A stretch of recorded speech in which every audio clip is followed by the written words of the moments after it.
good afternoon, everyone, and welcome to the March 18th work session of the Charles County Board of Education. Can you please stand for the Pledge of Allegiance? I pledge allegiance to the flag of the United States of America and to the republic for which it stands, one nation, under God, indivisible, with liberty and justice for all. Thank you. And thank you all so much for the pivot to virtual. And also, we pivoted to a week earlier because next week is spring break. I know there's some teachers out there right now that are applauding. You have earned it. Enjoy. So first up on the agenda this afternoon, we have a presentation by Ms. Charmaine Thompson, Chief of Instructional Technology, and she will be talking to us about the Canvas Learning Management System. When you're ready, Ms. Thompson. Thank you, Board Chair. One moment, I will share our presentation. Okay, if you can confirm if you can see that. Yes, ma'am. Great. Good afternoon, Board Chairperson Yanel Morley, Vice Chairperson Nicole Kramer, Superintendent Dr. Maria Navarro, Board members and CCPS community. My name is Charmaine Thompson, Chief of Instructional Technology. Joining me today is Ms. Laura Metz, Instructional Technology Specialist, and my Project Manager for the Canvas Learning Management System implementation, and Jimmy Epley, my Learning Management System Administrator. We're excited to join you today to provide an overview of the Canvas Learning Management System. We'll cover what it is, some of the key benefits, and then you'll hear directly from CCPS educators. When I arrived to Charles County in 2017, one of the few systems I recommended we invest in was an LMS.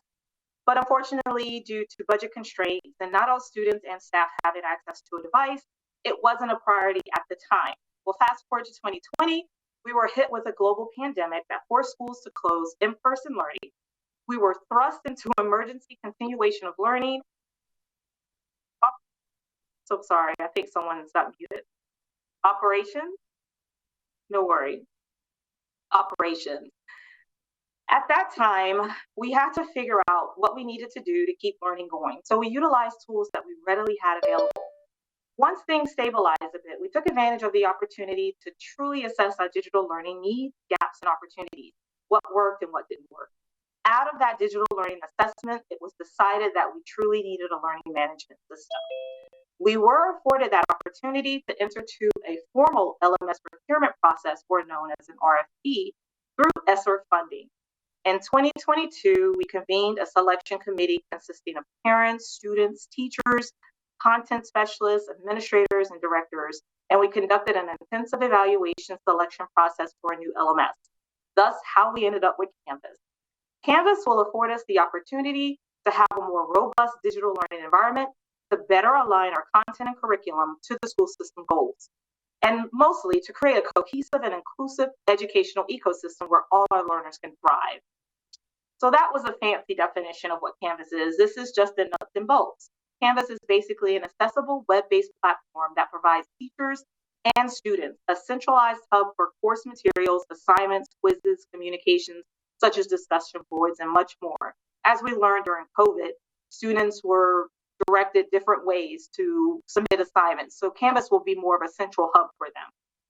Canvas also places an emphasis on accessibility, ensuring that the platform is usable by individuals with disabilities, including support for screen readers and assistive technology. It's also available on any device with an internet connection, and most importantly, Canvas ensures that security and privacy of user data is complying with industry standards and regulations. When you first log into Canvas, you'll see the dashboard. It's the home and the hub of all the things that you'll be doing throughout the day whenever you're using Canvas. The dashboard helps you see what's happening in your current courses, and as a parent, you would also have access to this information. Canvas can be accessed through the web browser or by the parent, teacher, or student Canvas apps, and these are available both in Android and also on Apple phones. This view is a place that you're going to start your day. Everything you need is just one click away, including the course cards that gets you into your subjects, the global announcements from your school or from your teacher, and the student's to-do list, so they know what's coming up next. Once you click one of those course cards, you'll see in the image in front of you that it opens up to a customized home screen for course content and information to help students learn about class expectations, about their teacher, about what assignments and quizzes are upcoming. Then students use what's called the learning modules, and this is kind of like the meat and potatoes of a Canvas course. In the learning modules, you can click that either from the course navigation or from the fancy button that you see it clicking on the screen right now. And you can access support materials, assignments, quizzes, content pages, and anything the teacher decides to add to the Canvas course. So I know teachers are wondering, like, what's the benefit for us? And truly, there are a lot of benefits. This is just a very small amount, but you'll get to know Canvas a little bit more after you do more training. Canvas is so popular with teachers that are using it because it saves time, and I think that's really important to note. It has built-in features that makes creating assignments simple and accessible. Instead of printing out handouts for everything that you're doing or using multiple platforms where kids have to log into different types of digital tools throughout the day or throughout the week, they can house almost all of their digital tool assignments in one place. Canvas also facilitates clear communication and makes it easier to help students stay on track. With the Canvas, it's fully accessible. There is an accessibility checker in all of the different pages that you create content in. This is a powerful tool within the rich content editor that allows teachers to create quick, accessible content such as quizzes, assessments, and assignments, and that will make sure that text, images, and hyperlinks are accessible to all students through various ways.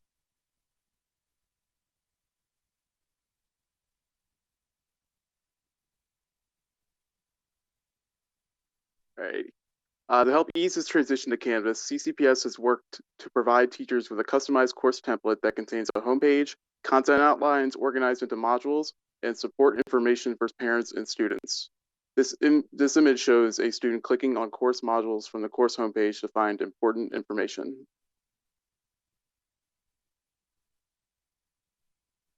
Just wanted to pause a minute for you all to see that. This is just an example of a course template that we created for teachers to use. So rather than us sit and tell you all of the benefits of Canvas, we wanted you to get the user experience directly from our educators and content specialists. I'd like to introduce you to Ms. Laura Buzzle. She is a high school mathematics content specialist to talk about her experience building course templates and outlines in Canvas. Laura? Good afternoon, everyone. My name is Laura Buzzell. I'm the high school math content specialist, and I've been working with Canvas now for really just a couple months. It's my first time using it. When I went to college, it was Blackboard, so it has changed since, but it is very similar to that if you've ever experienced Blackboard. But I actually find it much more easy to use. We've been on our end in central office building these modules, as you see on the screen, from our templates that we already have in SharePoint for our teachers.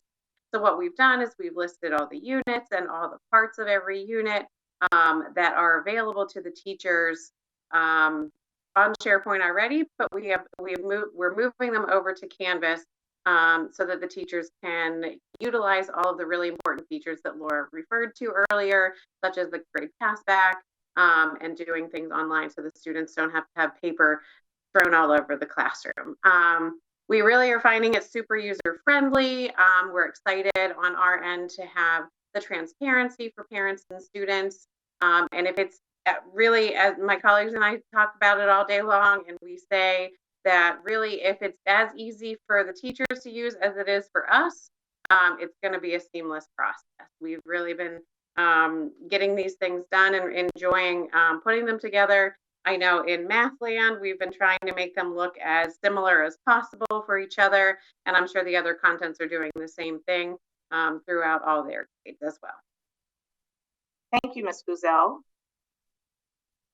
Laura? Yeah, so and in December 2023, 25 CCPS teachers were awarded a scholarship funded through the Office of Professional Learning to become a Canvas certified educator. They're currently on this journey.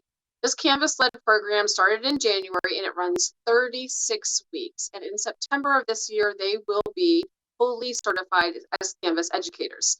So next up is Carol Ann Smith, and she is one of our 25 Canvas certified educators. And she's going to talk a little bit about what she's excited about hearing about Canvas.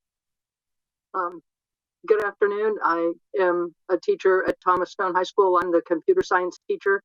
And honestly, the thing I am finding the most exciting is the ease of organizing your content all in one place. I'm a huge believer in trying to get everything online so that students and parents have access to everything. So since I've been using Synergy, I've been utilizing the class websites, I've been utilizing all of the content spaces to try to make that easy. But students have to go to different places. Like some stuff they get off the class website, some stuff they get in the grade book, some stuff is in other places. And what I really am finding is really cool about this is we put it all in the modules one after the other, and we have the porting ability to I don't remember the technical term, but when we need to link, like some of my content is in Code High School, some of my content is in code.org, I can put the link right there. So they go to that day's assignment, they click the link right there, it opens it for them. They don't have to worry about, oh, I've got to go to Office, I got to go to Clever, I got to go to here. And the other really cool thing I'm finding about is they've got rubrics, the ability to build in the rubrics for every assignment. And I grade on rubrics all the time, but the nice thing about this is the rubrics, you score on the rubrics themselves. They pop up for the students so they can see the rubrics. The scoring is automatic for them. And then if they have a question about something, they can actually click a link on that rubric to make a comment to the teacher. The teacher can see that link and make a comment right back to the student. They don't have to go into their email system to email their teacher, and the teacher doesn't have to sit there and spend time in Synergy email or Microsoft Office email. It's all the comments that are right there attached to that one assignment, and it's really amazing. So I'm really excited. I'm already building my courses for next year now that I've got my templates. And then I'm talking to my other computer science teachers, and we're all like divvying up the workload so that we can kind of make a uniform look. Especially, it's really especially important for high schoolers when they transfer from one school to another. If we have that uniform look, then it helps them when they're coming into our classrooms because they know what to expect. So I'm really excited about it. Thank you so much, Ms. Smith. I really appreciate you sharing your user experience from a teacher's perspective. So I just want to add, by the way, that's LTI. That's the technical terminology for how we get digital tools into Canvas. So a learning tool interoperability is the ability for different digital tools to be able to use inside of Canvas, which means, just like Carol Ann said, you don't have to log into multiple different platforms. The assignments that are created can integrate those tools right there in Canvas. And for our secondary teachers, they'll even be able to have the grades go right back to Synergy. So now we want to talk about the students. I mean, in the end, this is the end user that we really want to make the most difference for. And we know if we make the teacher's job simpler and easier and more uniform, it's going to make that a difference for the students. So on the screen, you'll see a lot of different ways that we're going to help students. From the student's perspective, it provides a very consistent and easy to navigate learning environment. They can always find what they need. Collaboration features such as working with students in your classroom where you have group projects. They're very easy to work on together inside of Canvas and have separate grading. There's built-in deadlines, so you can see everything that's due on a combined course calendar, and that helps promote good time management. And if you're a parent and you're probably wondering, that would be really great if I could see that combined calendar every once in a while. I know as a mom of a teenager and a younger student, sometimes when I ask, like, hey, what'd you do in school today? We all know what answer you get back. All I have to do is kind of plug in, look at that calendar and go, oh, I can see this big thing's coming up next week. Let me ask my kids specifically about it, and I'll probably get a better answer that way. Thank you, Laura. Transition perfectly. As a parent of 3 children myself, they're in a district where they utilize Canvas and Synergy. I'm sure you can relate to the common response to this question. What did you learn in school today? To which they always respond, nothing. As a parent observer in Canvas, parents and guardians will be able to see what their children are learning and what materials are being used. They can also see assignments given and feedback provided from a teacher. So as a parent observer, you will not be able to submit assignments or participate in discussions on your kids' behalf, but you will be able to support them in their learning journey. Being a parent observer like myself in Canvas LMS, it's a great way to stay involved and informed about your child's education. Just remember though, the official record for your students' grades will remain in Synergy Parent View, not Canvas. Again, I just want to reiterate that Synergy will remain our system of record for student information and where final grades are posted. But the good news is that the two systems link and do speak to each other. Jimmy? Once a parent is inside Canvas and clicks on the calendar in the blue global navigation menu, they can see a good amount of what the student experience is in Canvas. Parent observers can see all student events and assignments due on the calendar, filter the calendar view by the different courses the student is enrolled in, and view events and assignments. And I must say, as a parent of students that utilize Canvas in another district, it is an amazing tool because rather than me asking generic, hey, what assignments do you have to, I can say, hey, son, when is that rocks formation paper you have to write this due Friday? How is it going? So it's always great to see their faces when they see that I know way more than they lead off to believe that I know. So just wanted to share that. Jimmy? Parent observers can also see how a teacher has organized course content in modules. They can see the point values for individual assignments and view feedback a teacher has given on an assignment submission. However, observers cannot submit assignments or quizzes on their students' behalf. This always needs to be done in the student's account. When a parent wants to view a student's grade summary, they will continue to check Synergy Parent View. Now that you've heard all of the wonderful things that Canvas is, it's important to note what Canvas is not. Canvas will enhance teaching and learning, no doubt, but it will not replace the classroom teacher. We are not replacing teachers with AI or robots. It's only a tool used to extend the classroom beyond the four walls. Canvas is not complicated to use, as you heard earlier from Ms. Buzel. It's specifically designed to be user-friendly for not only our senior students, but also our smaller learners. Canvas is not replacing Synergy Parent View or Student View. Synergy will remain our official system of record for student information. The two systems will speak to each other, though. They will be linked and speak back for grade passback. And lastly, Canvas implementation is not a sprint, but a marathon. Canvas has a lot of bells and whistles, so it is our intent to slowly matriculate to its full capacity rather than sprint to it. Additional updates are forthcoming on exactly what this implementation looks like for teachers, students, and parents. Laura? So this next slide has a lot of information. I'll give you a moment to just look at the phase names and the dates.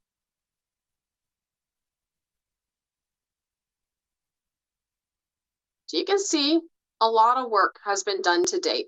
So we're kind of in between the two purple and the darker purple areas right now under testing. It's a high-level view of the work completed by specialists in various departments across CCPS. We currently are working on building course templates with outlines, as you heard Laura talk about earlier, with many different content specialists supporting this initiative. The implementation of Canvas is not a sprint, as Charmaine has said, it's definitely a marathon. We still have a lot to go. We know that the transition will be a positive result for teachers, parents, and students, but also plan to continue to support all of those groups even throughout our soft launch in the fall. We also want parents and students to know that this launch will be a phased approach. Not one course is going to be 100% ready the first day of the first school year next year. The students' in-person learning experience will not be replaced by Canvas, but enhanced with different and various ways of submitting and completing assignment types for much more personalized learning and for easy access to different assignments, even if, let's say, you're sick for the day or for a few days, or maybe you've been on a field trip and the class got ahead of you and you've got to catch up. So as you can see, we are in phase 3 right now. We are still conducting training. We're talking about pilot groups starting up. Our Canvas certified educators are working their way to be able to be a support for training in the future. And we're also working with various groups collecting feedback. Thank you, Laura. So wrapping this all up and looking ahead, as she mentioned, we are doing the Canvas Certified Educators Program, which I'm so proud 25 CCPS teachers were awarded scholarships for that program. We're doing classroom beta testing this spring. More information about that is coming up. Training opportunities will be available for staff through spring 2024. We sort of already started a lot of training in the fall. of 2022, but we're going to continue that as well as some mandatory training in the summer. And then certainly, but not least, the parents and students. When are we going to train them? So parent and student resources will be coming this summer, including social media blasts, websites, webinars, asynchronous learning modules, which are pretty much videos online that they can learn at their self-pace. And of course, students will learn a lot through their classroom, through their teachers as well. We are so excited about this new chapter in our school's digital tool evolution, and we're confident that this new learning management system will greatly enhance teaching and learning in Charles County Public Schools. Thank you for your dedication to our students' success, and we look forward to embarking on this journey together. Canvas has their motto, think big, start small, go slow. So that's the sort of adoption model we're following as well. Thank you for taking the time to listen to our presentation on Canvas. We now open the floor for any questions or comments you may have. Thank you so much, Ms. Thompson, and to your other presenters. That was excellent. Very well done. I do see some hands raised from my colleagues. First, we'll start with Ms. Butler Washington and then Ms. Smith. Thank you, Chairwoman Morley. Great presentation. That's what I am looking for in our students and parents. Wanted to ask the question, once this is all set up, everybody has learned everything. So I know you said face-to-face will not stop. So I think this is a great tool for especially our working parents that come from DC every day, that do not have the flexibility of coming in doing conference. So this will be able to be a tool or something that a parent, dad and mom can use with child there to be able to, to have that same sentiment and communication that they will have in school. So it's time to, something to set up with them. So moving forward, is that one of the tools that will be a benefit or would be ask of the teachers to be able to use to help some of those parents?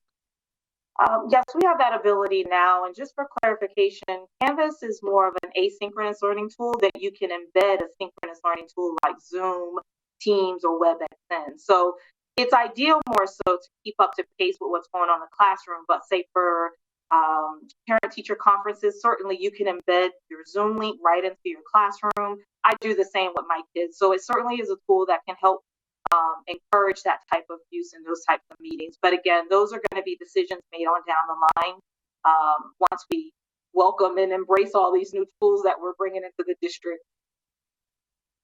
And my last question is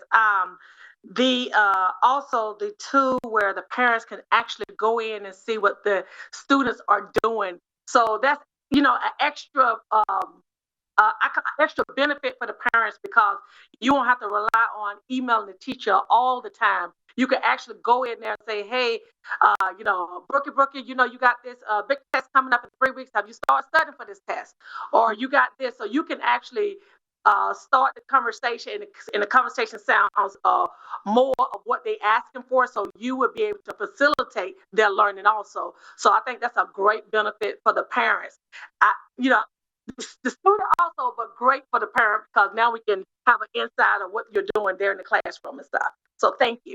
Absolutely, Ms. Butler Washington. And I mentioned I'm a parent and my kids use Canvas, and that's exactly what happens. Rather than them getting in the car and telling me they learned nothing this week, I can actually facilitate conversations and say, well, actually, I saw in Canvas you guys are working on X, Y, and Z. So you're absolutely right. Thank you.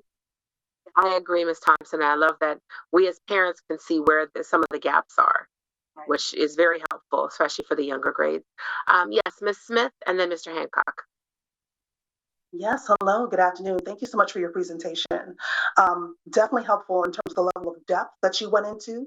I think you sort of preempted many of the questions that may come from the board, so appreciate that early kind of thought process. Also appreciate hearing from Ms. Smith and Ms. Buzel from the teacher perspective. I think that definitely was key and added to the presentation, so thank you for that forethought. I have 2 questions and a comment, or more so a request. In terms of I know many of the functionality that was sort of discussed is already in parent view currently, where we're able to see the grade. We can actually go a layer deeper and see kind of what some of the missing assignments are and be able to make connections with teachers. Definitely see the added benefit of having Canvas. Like there's definitely a lot more functionality than we currently have. If you could just speak to a little bit like the connection between Synergy, Parent View, and Canvas, and kind of, I know you mentioned the systems speak to each other. Would you give us a sense of what exactly that connection looks like? Yes. So for instance, let's say that you have a module set up in Canvas for the week. There may be assignments that that teacher assigns. Some may be formative, some may be summative, some may be just to enhance learning. In grade passback, there will be nightly loads where those grades will then go over to Synergy. So think of it in terms of Synergy as your progress report, your report card, whereas Canvas is kind of that almost like a peek into the classroom. So in essence, a lot of times in Synergy, you may see the assignments and the grades, their final grades or quarter grades, whereas Canvas is in real time what's going on. So I think it'll help facilitate those conversations with your child more with, hey, I see you have 10 assignments coming up versus you just looking at those grades. So I think it allows you to dig deeper as a parent, have a little bit more in-depth conversations about what it is they're learning versus just saying a summative or formative grade in Synergy. So I guess that's the best way I can explain it, if that makes sense. Oh, it does. It does. And I know that there are many teachers who have classroom websites in Parent View, so parents can kind of get a sense of what's happening, what exams are coming up. Definitely love the sort of new functionality of Canvas. Really excited about the rollout. Really appreciated you all talking about the certified educators. My second question is sort of what will be the role of these certified educators? You have 25. Are they spread across all of the schools or are they clustered? Like, what will be their role sort of once the rollout takes place? I'm going to let my colleague Laura Metz speak about that because I had her lead that up. Laura? Sure. So we did have an application go out to the entire district and gave an opportunity for people to fill out that application. So when a small committee here at Central created sort of like a rubric to be able to look through the different answers and who was chosen. There was only 25 spots, so not enough for every single school. There are a couple different high schools that have higher concentrations, but they are spread across the entire district. So the role right now that they're playing is basically learn as much as you can through the courses that you're working on and then provide feedback along the way. So every time they end one of their 6 courses, we provide an opportunity for them to be able to show like what they've learned and share any of the content that would be helpful for us at the district level to be able to incorporate even something as simple as, hey, there's this thing that you can turn on inside of Canvas, and I think this would be a really great tool for students. Can you look into this? Then we'll do that research here and we'll see. I'll give you one example. One of them recently emailed about being able to use OneNote. She has these beautiful OneNote notebook assignments that she does in class. And she's like, I don't want to get rid of those. What's going to happen? Well, nothing is happening to Microsoft. It's still there. But the nice thing is we were able to go in with my help. Jimmy Epley, our LMS admin, actually helped figure this out. What we did is we connect those 2 tools in the back end, and that OneNote assignment populates right as an assignment inside of Canvas. So no longer do you have to go to a separate tab or do a different login, and it's connected. And that means also it shows up in your students' to-do list and in the calendar. So that's just one example. We are working on researching all of the digital tools that are purchased at the district level, everything from Edmentum with Apex, let's see, a couple more. Our Smart Notebook has something that students can use that's close to Nearpod. We have Nearpod enabled. If your student is in Algebra 1, they're using IXL. IXL assignments are now loaded inside of Canvas. So that's a really big part of the LMS admin's job, is not just making sure that all the settings are safe and secure and prepared for teachers and students and parents, but also seeing what do we already have that creates a better ecosystem digitally. We know from a few years ago when kids had to go to many different places, that was a big complaint. As a mom at home with 3 kids during that period of time, I knew how difficult it was, and I do this job for a living. So I totally get it. And that was one of the big things that we talked about during the demos with the RFP is which one of these LMSs is going to give us sort of this ecosystem where everything can be built all in one and accessible all in one. So when we even look at new curriculum, new digital tools, we're training our specialists at the county level to be able to look for and ask questions, something as simple as, do you connect to Canvas? And if so, how do you? We used to just ask, do you connect with Clever? Do you connect with Microsoft? But now we have this bigger opportunity to connect all of that inside of Canvas is really going to be our priority. And it's not surprising. Canvas is used by like 30 million users a week around the world. So for a company to say, yeah, we don't know about Canvas, would be very, very, very, very surprising. So I hope that answers your questions. Oh, it certainly does. Yeah, it certainly great. does. And I know, yes, as a user who uses Canvas every day in higher education, yes, absolutely. My last comment is just in terms of the rollout for parents. I know you mentioned there's going to be training. There's going to be several conversations taking place to make sure that parents are comfortable. Just noting that we have both parents, grandparents, and other types of guardians in the county who may not be as technologically savvy as we are, as some other parents are. Just thinking, is there a way to do more hands-on support, perhaps through like PTA meetings or having kind of like a central meeting at central office and having parents come in like with their devices and kind of walking them through where things are and how to get set up. Just food for thought, just a recommendation if it's possible. Thank you for that, Ms. Smith. And definitely those are some opportunities we will allow for some drop-in hands-on nights for parents to come in and get a little bit better acclimated to some of the technology their students will use, or grandkids. Much appreciated. Thank you. Fabulous. Mr. Hancock and then Ms. Kramer. Thank you. Thank you for the presentation. I just wanted to add my personal experience with Canvas. The last animal science course that I took with Virginia Tech in 2022 was all on Canvas, and I loved it. It's everything that's been said is true. It's easy to use. It's a one-stop shop. The presentations were live but done on Canvas. What I really liked about it is everything is archived, the presentations and the course material.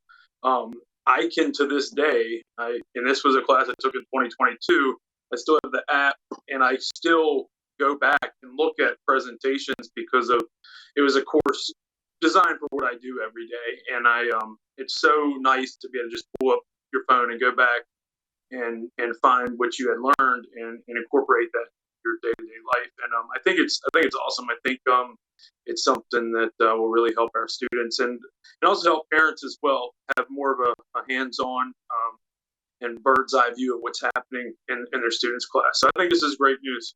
So thank you, everyone. Thank you, sir. Thank you, Mr. Hancock. Ms. Kramer? Thank you, Madam Chair. Yes, I echo the sentiments of my colleagues. I appreciate the presentation. I think this was very comprehensive and it looks exciting, the technology that's going to be available. I do have a couple of questions, though, about, I guess, sort of piggybacking off of Ms. Smith's questions about how this relates and talks to or interfaces with Synergy and Parent View, because it almost sounds like Canvas could really do everything that Synergy and Parent View does and more. So is there something that I'm missing here that, like a reason that we have to keep Parent View and View? Because it sounds like this is a great system and we're still going to have the issue, though, of having to bounce back and forth between systems. So is there something that Canvas, as great as it is missing that requires us to keep Parent View and Student View? Yes, ma'am. For clarification purposes, Synergy is a student information system. They recently added the module, the LMS module, where teachers can create class pages. So think of it as Synergy is our database of all students, their records for home, all their information about the student. Whereas Canvas is your teaching and learning tool, where it's to do class assignments, collaborating, discussion boards. So in essence, that's your learning management system. It only feeds back to your student information system, for instance, grades about students. So in essence, it can sound like it's a jack of all trades, but master of none. Whereas that's why Canvas stays in the business of we're just a learning management system. And Synergy ideally stays in the business of we're just a student information system. So in layman terms, Synergy would be your database, your Microsoft Access, whereas Canvas is your Microsoft Office or PowerPoint. Sorry, I'm a little tech nerdy person, but I try to give that example. But that's the difference. It's one is your student information system. It's where all your records are, where all the final assessment scores are housed, whereas your learning management system is where all the learning takes place. Ideally, they knew that they needed to talk to each other. So in essence, Synergy does what is called grade pass back. So any assignments that are graded in Canvas passes back to your student information system or your system of record, which is Synergy. So in essence, if we were to get rid of Synergy, we wouldn't have a database for all of our student information. We wouldn't have a database or archive of all of our student records and grades. That is needed to run report cards and all of that. Whereas Canvas, they just operate in the business of teaching and learning in the classroom. I don't know if that clarifies that, Jimmy or Laura. Should I add anything to that? Or I think it might be just good to clarify that we could, and I know, Charmaine, you're going to say this in a little bit, that we could go into further information at a later time, probably with the Office of Accountability in relation to like how the two systems work together. So if that's a question that you really want a lot more detail on, we can go that far. But I think that your example of just like the way that a database works, but you build these tools off of your database. Assist or student information system is a very important piece of what we do during the day. Nobody sees it, like except people who are entering data, analyzing data, and then pushing that data out. I noticed on the presentations that a lot of different departments give you, they're relying on our SIS to be able to provide and analyze and put together all of that data to create those nice visuals that you get. But for the student, what we've found with Canvas is that it's like pitching a tent versus living in, I don't even know, Disney World as your home, because it's just provides that much more. The nice thing is it scales the teacher's expectations. So a teacher can go in on day one, they'll have a course template that is already laid out for them. They just personalize the pages that are already there. And you saw a couple of visuals of that in the presentation. But as teachers learn how to integrate in these different tools, which are already in the back end, as they learn how to assign assignments or create different presentations inside of Canvas, they can build upon those skills day by day as they get used to the platform. So the nice thing is it starts easy, but the expectations are just amazing in the end of what we can do. We do want to make sure that if they're, teachers are listening, and we know that anything new can be very difficult to learn. Not everybody feels very tech savvy, and we understand that. That's where we get a lot of our questions from. So we're making sure to test this with people that aren't just tech savvy teachers. They're the ones that are doing a lot of pencil and paper, but how can you help manage that? Canvas is even great for when you're doing pencil and paper assignments inside a class. But I did want to make one little clarification. The grade passback option is going to be available only for 6th through 12th grades.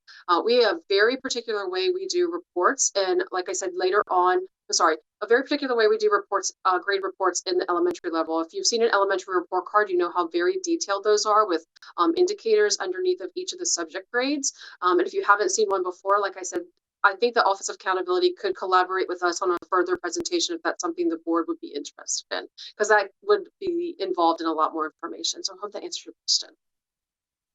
Very helpful. Thank you. And thank you to Ms. Thompson as well, Ms. Metz and Ms. Thompson. That is helpful, but I think I just want to ask a couple clarifying questions. So, but there is some overlap, it seems like, though. So like the class websites and course content areas seems like it's going to be a lot easier to use in Canvas. And so teachers will essentially most likely stop using those functions in student view or parent view, I'm thinking, because they can sort of use the templates and things like that to create the class website sort of experience in Canvas. So some of those functions may no longer be used. So there is sort of some overlap there, but I guess just a lot more improvements and enhancements in the Canvas use of those functions. Is that accurate? Yes, Ms. Kramer, and I'm glad you pointed that out. We actually pay for the LMS modules in Synergy. That's going to be transitioning away. So that communication will come out. So we purposely made there be overlaps so that teachers had time, if they were utilizing the Synergy class pages, to kind of transition some of their information over. So certainly there is going to be purposeful overlap. Well, in the IT world, we call it parallel, and then we transition it away. So the class pages will be transitioned out. That part will go. So okay, and that I'm assuming, since we purchased a separate module or piece of the module, that's going to result in some cost savings for the system. Going into with this. Yeah. Okay, so that's great news. Okay, and then my next question is there a way to access parent view or student view from Canvas or vice versa? Or like, do they link to each other, or will you still have to access them both separately? Great question. In other LEAs, the way that they do it to link to their system information system, and they'll have a splash page. So we are in the process of building that. That will be a quick link to, say, Canvas, and then a quick link to whether it be parent view or student view, but they are independent links of themselves. So in essence, there's not like, yeah, you could put a link, but it's going to make you go back and still log back into your parent view or your student view.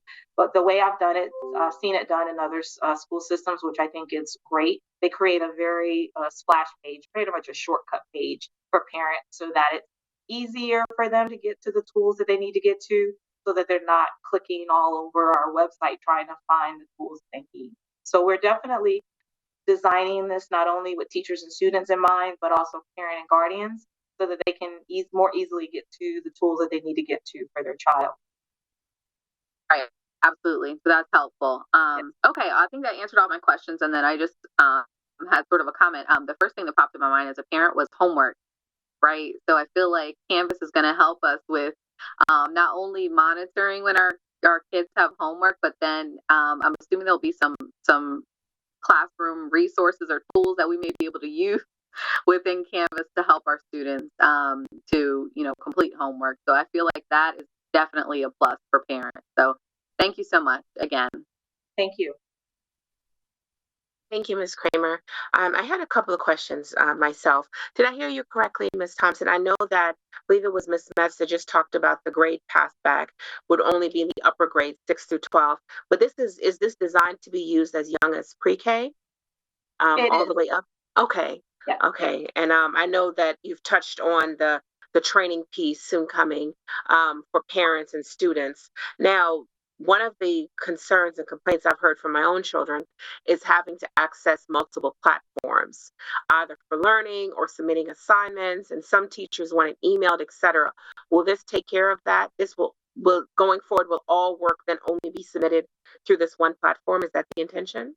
That is the intention, to prevent students from going in the Dropbox, going into putting things through the OneNote. It is definitely a one-stop shop for that. Yes, ma'am. That's great. And is this replacing anything? Because I know right now we have a lot of different programs and apps. Ideally, to be honest, as Laura mentioned earlier, a lot of these tools work with Canvas. So in essence, they embed within the system itself. The main system that it is replacing is the LMS class pages. Eventually, as we fully matriculate to Canvas's full potential, there will be some schools that we like, I don't think we need that anymore. So there may be some initial overlap as teachers start to learn how to utilize Canvas and all its bells and whistles. As I mentioned, it's a marathon, not a sprint. So certainly, I didn't want to just immediately turn off everything that they have access to now. I want them to obviously learn how to use Canvas first, and then figure out what works best for them. And certainly we'll do a more deep dive and assess what we need and what we don't need anymore, and then transition that out. But I didn't want to culture shock our CCPS community with turning everything off that they have access to until they have time to fully understand how to use Canvas and what it is. And just to remind you, learning management systems have been around for decades. I've designed on them, I've taught on them, I've built in them. So we've never had one.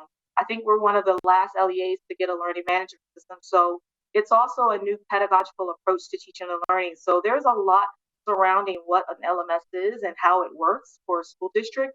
So there's a lot to learn moving into this, which is why I keep pushing out there. It's a marathon, not a sprint. So I didn't want to jump the gun. And I'm sorry, that was not a good analogy, but I didn't want to force us to turn everything doing in Canvas and people not fully understand what it is. Because even when we started the RFP process, we had quite a few questions that came back to our committee to say, well, we have Synergy. Why do we need Canvas? What is that? And they didn't realize the two. So it's going to take a lot of education and learning of what an LMS is versus what it's not.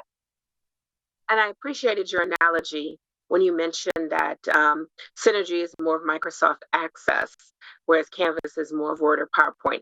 That did it for me, because my first thought is, well, then why do we need Synergy? I had the same question Ms. Kramer had, as it seemed redundant, but I can appreciate that Canvas is kind of trying to stay in its lane. at least, for the time being, and master what this one thing very well. And if I'm not mistaken, you did say that there is a capability for potentially asynchronous or for virtual use, if I'm not mistaken. So when a student is out for whatever day, instead of having to email the teacher and go back and forth, this is easier for the students and the parents to then log right into Canvas and see, in theory, in real time, exactly where the class is and where they need to catch up. And that in of itself will be worth its weight in gold. That'll be very helpful. Now, in the event, and you may or may not know the answer to this question, I know, no shade on Synergy, but it is down quite a bit.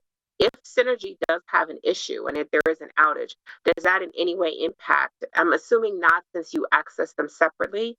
Does that in any way impact the ability to use Canvas, or is it a situation where, okay, when it's back up later, then it can kind of, update, so to speak? Well, that's good to know. Okay, and the ongoing tech support, I'm assuming that's something that would come with the package that we have, right? Absolutely. With ESSER funding, we were able to purchase the tech support package where they can call a number. Obviously, we'll have support within our own office, but obviously we're limited resource capability. So it's great that they have a phone number that they can call at any time to get support, as well as the wealth of resources of the Canvas learning community. It's just an amazing support group that they have. Fantastic. And I wanted to add another caveat. Our proximity learning students use Canvas. So we already have a community of students who use this right now. So the transition to it will be easy for them because they're already using it. Right. That's helpful. Ms. Warren had her hand up. Was your question answered, Ms. Warren, or do you still have a question? Yeah, it was pretty much answered. I did want to concur with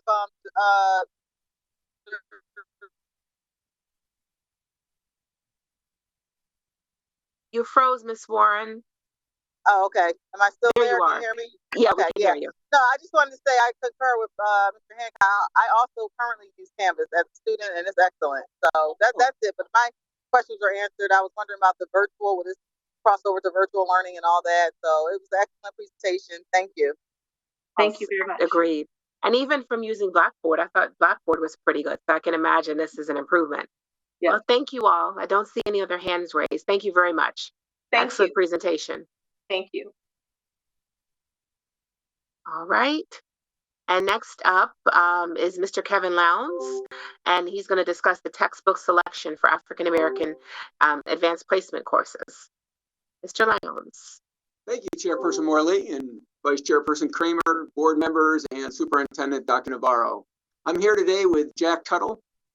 We are here to begin the process of the selection of a textbook for our African American Studies class.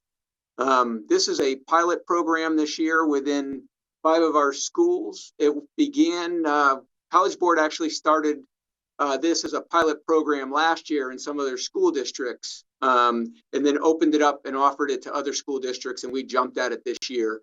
So this was our first year as an opportunity to pilot this program. We did not come forward last year for a textbook because the College Board was still figuring out what content to include in the course. And so we didn't want to go and look for a textbook before we had a solid understanding of what content was being offered in the course. I will say that Jack Tuttle meets with the AP teachers on a consistent basis, and I met with them one time when Jack was meeting with them, and they're very excited, and I was so impressed with the energy that they had and the enthusiasm that they have in teaching this course this year. So I just want to give a shout out to all of our teachers that are piloting the course this year.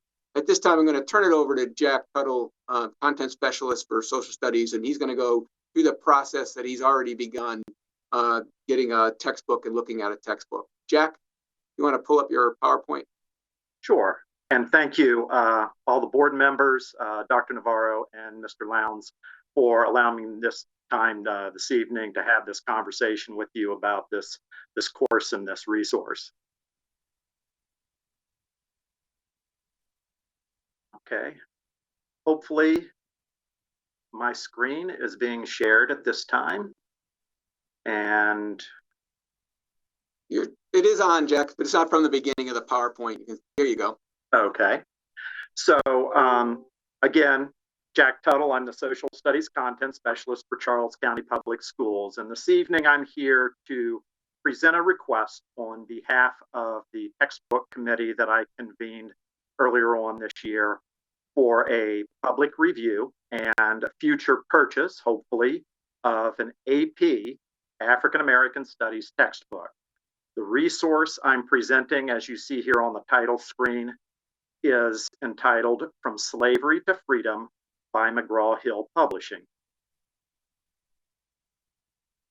So as Mr. Lowndes mentioned, this is a course that the College Board spent decades creating and officially started piloting with 60 schools last school year.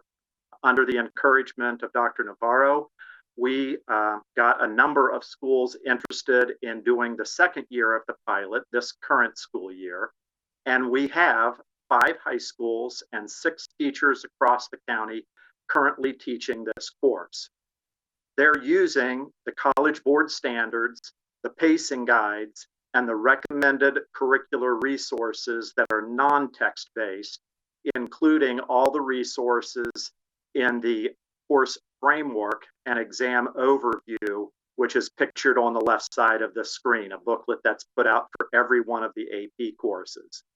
They're using that this year, but there's presently no textbook that's being used for instruction of this course in this county.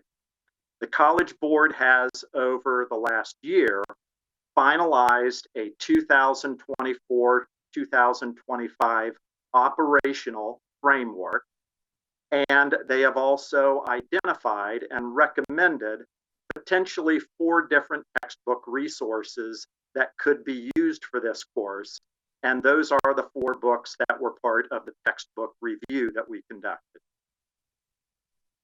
The textbook review committee was composed of 8 CCPS staff members, primarily teachers, but also other staff, 6 parents, and 4 students who met 5 different evenings between January 10th and February 7th. Those sessions were meant to give them initially a review of what the selection process and criteria was, also to review the 4 text and resources before, during, and even after we met, and for publishers of each one of these 4 text resources to do presentations on what they had to offer. The 4 textbooks were From Slavery to Freedom by McGraw-Hill, African American Odyssey by Savas Publishing, Black History 365 by CGW 365 Publishing, and Freedom on My Mind by Bedford St. Martin's. The criteria that we used fell into 4 general categories. It was, were the resources aligned to the AP standards? Did the resources use instructional best practices in social studies and history? Were they providing a resource that was technologically compatible with what we were doing, including Canvas as a resource and an LMS? And then also, and maybe most importantly, along with the standards alignment, did these resources actually give an accurate historical account of the African American experience? In our last meeting, we discussed and finalized which book we were going to choose. And again, this was the From Slavery to Freedom textbook. I've provided a few of the comments of the team members, parents, students, and staff that were given to me as part of the forms that they submitted when they reviewed the resource. It was a lot of criteria-based commenting that was all positive. Things like the book aligns with the new standards, that it provides great preparation for students and teachers to get ready for the AP exam, and that the resources were amazing in the sense of providing very solid, comprehensive information about African American history throughout the time frames and chronology. This was a unanimous decision. To the person on the committee, every single one of the members had agreed that this was, of the 4 books presented, absolutely the best resource. A few other notes about the resource, and in particular, the authors of this textbook. This book has been around for quite some time, but it has also been updated regularly and comprehensively. It is now in its 10th edition, which is a 2021 print or copyright, and it's generally been acknowledged to be one of the most high quality, if not the highest quality, comprehensive survey of African American history. In particular, the original author, John Hope Franklin, an African American professor who unfortunately passed away in 2009, has been awarded previously numerous awards that we don't have enough slides to even present, but he was given the Presidential Medal of Freedom in 1995 and a wide variety of other awards in the history of his career. He has been so well known, I don't think it's too much of a superlative to say that he's a legend in historical scholarship, that there's actually a prize given every year by the American Studies Association for the most outstanding history textbook for American Studies, and it bears his name, the John Hope Franklin Publication Prize. So to go back to the original point of our presentation this evening, the request is, with board approval, that we make hard copy at the Jesse Starkey building, as I did last year in a request for a U.S. history textbook, and in the digital format to provide the textbook and its resources for availability and an opportunity for public feedback from this point forward to late April of 2024, based on board policy, a 30-day review, at which point afterwards I'll report out on what that feedback has been and give an accounting of all the information that we've received from various groups. This is a listing of specific contacts that I plan to actually follow up as I did last year to give them direct emails to these various groups so that we can get feedback from them beyond the various social media, newsletter, and other types of website venues by which we're going to encourage there to be feedback on this resource. So with that, I'll stop sharing and see if there's any questions. Thank you very much, Mr. Lowndes and Mr. Tuttle. I see Ms. Kramer's hand and then Ms. Butler Washington. Thank you, Madam Chair. Yes, appreciate the presentation, and thank you for this for the information, Mr. Tuttle. I do have a couple of questions.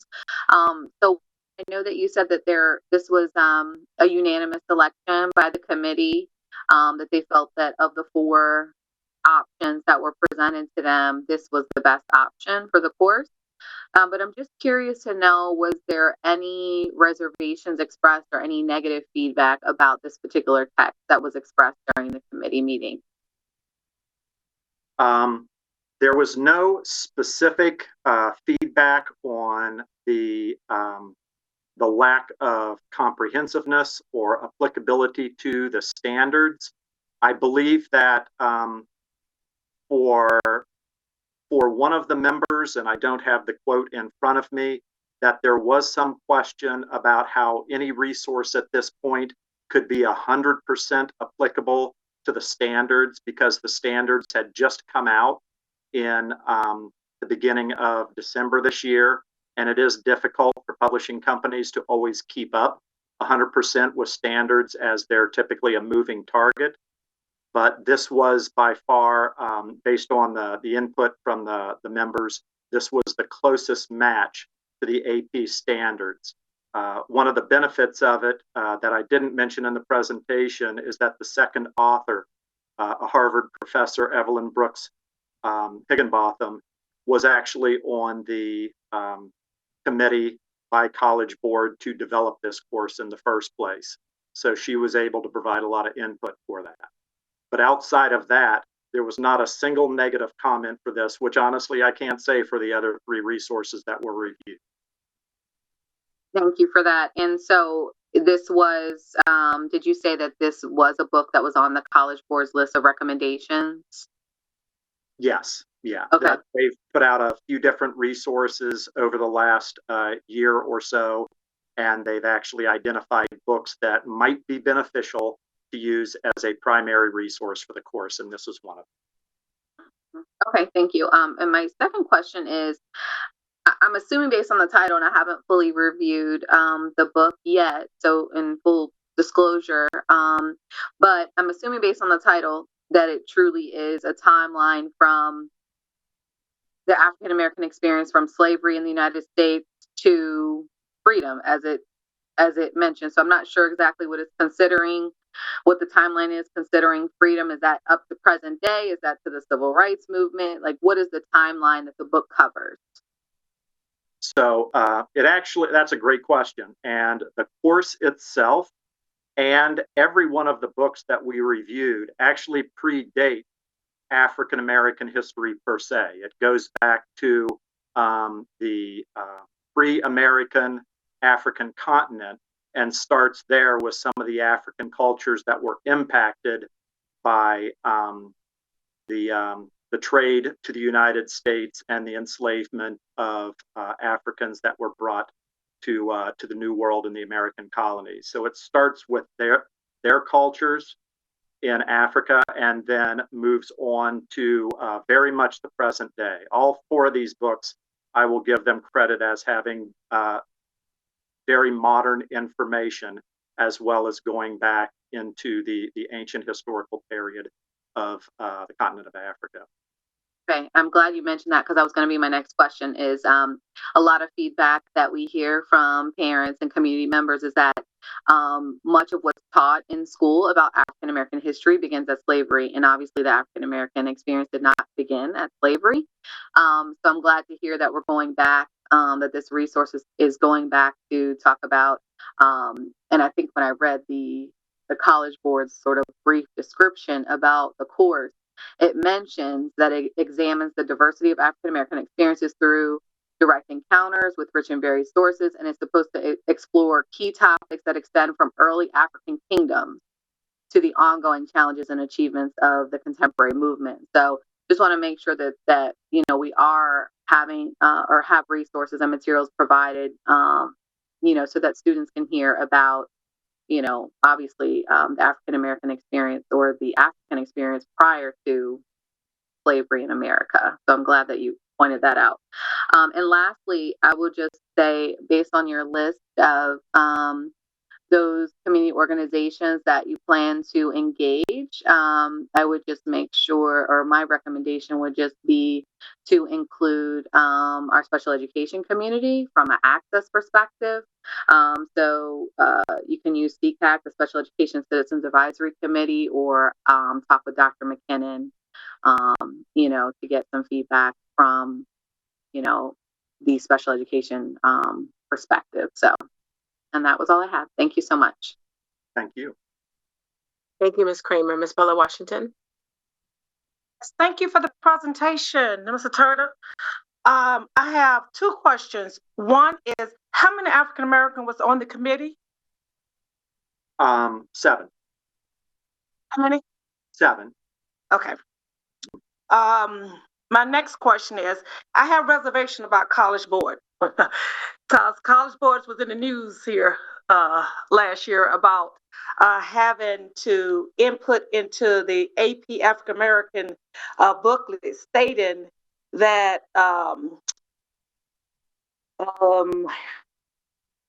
here we go. The African American history curriculum that state middle schoolers should be taught that slaves developed skills which in some instance could be applied to their personal benefit. That was a political stunt by the governor in Florida, but they had it in there.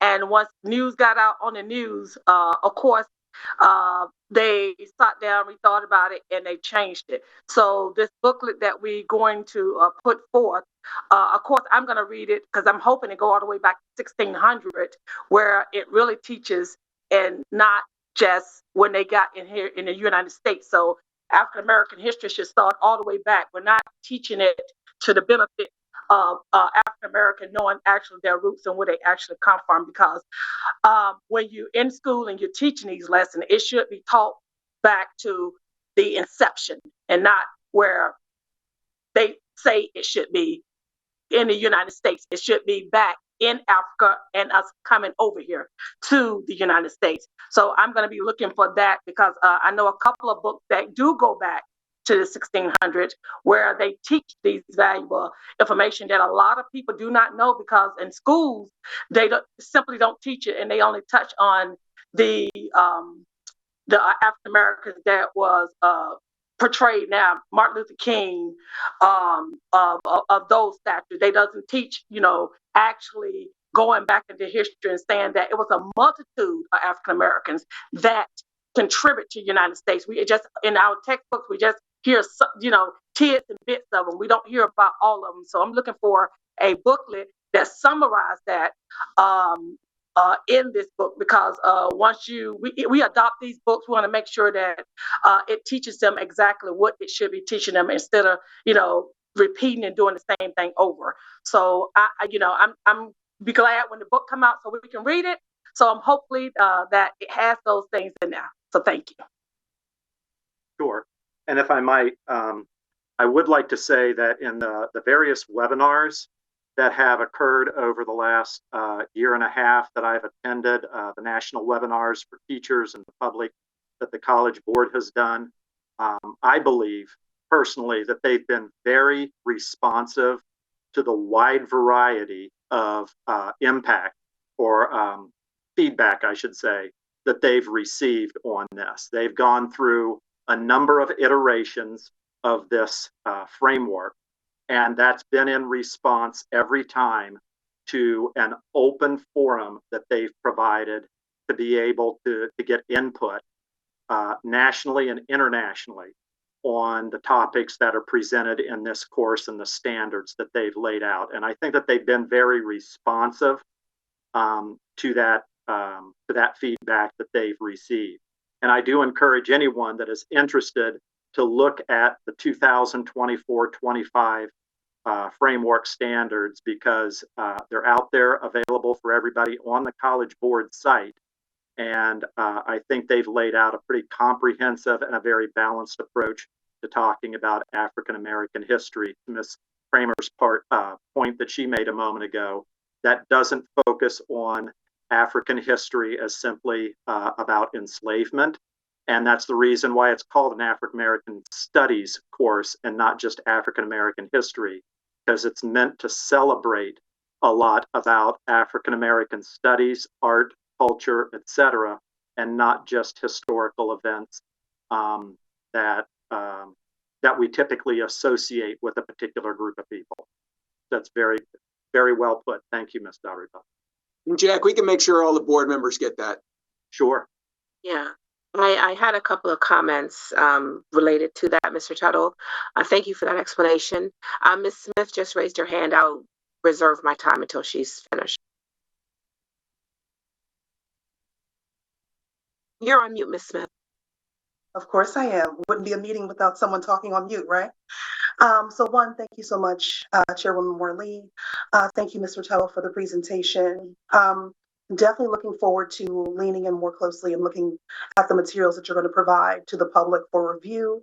Appreciate the stance that you've taken in terms of your assessment of the textbook and kind of what it's meant to convey and what it's meant to teach. I think the questions that my fellow board members have raised, both Ms. Kramer and Ms. Butler-Washington, are absolutely spot on in terms of wanting to fully understand what's in the textbook. And I think this is reflective of what we're seeing across the country in terms of different sections of the country looking to diminish or wash away the contributions of different people, other people in history. And there is no other, we're all Americans, but we're looking to wash away the contributions of different people. So With that, I thank you for your presentation. I'm looking forward to reading more closely.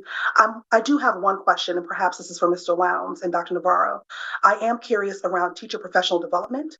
Of course, you have educators who go to school to learn to be history teachers, to be math teachers, to be, literacy specialists. There is no course that teaches you how to be an African American studies, like AP teacher. So I'm curious kind of what the training will look like for educators that will have to teach to this textbook.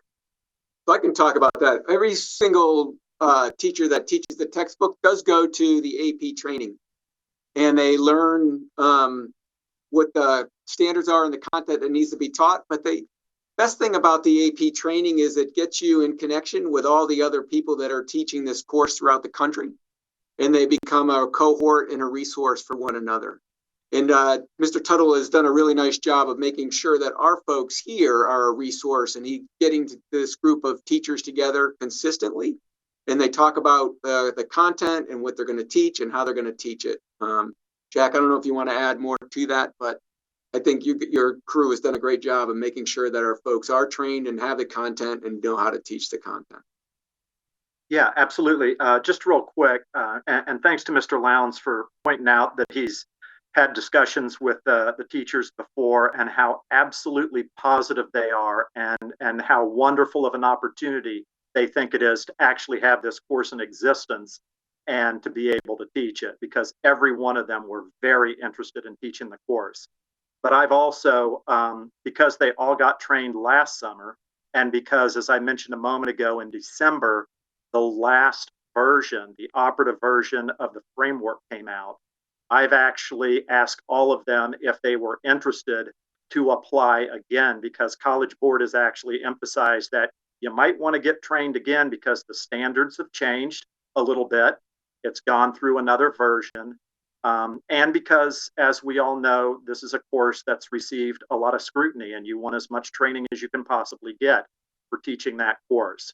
So I've reached out to every one of those teachers individually about potentially, if they can, if time allows for them, to go back to training again this summer with the new standards in mind.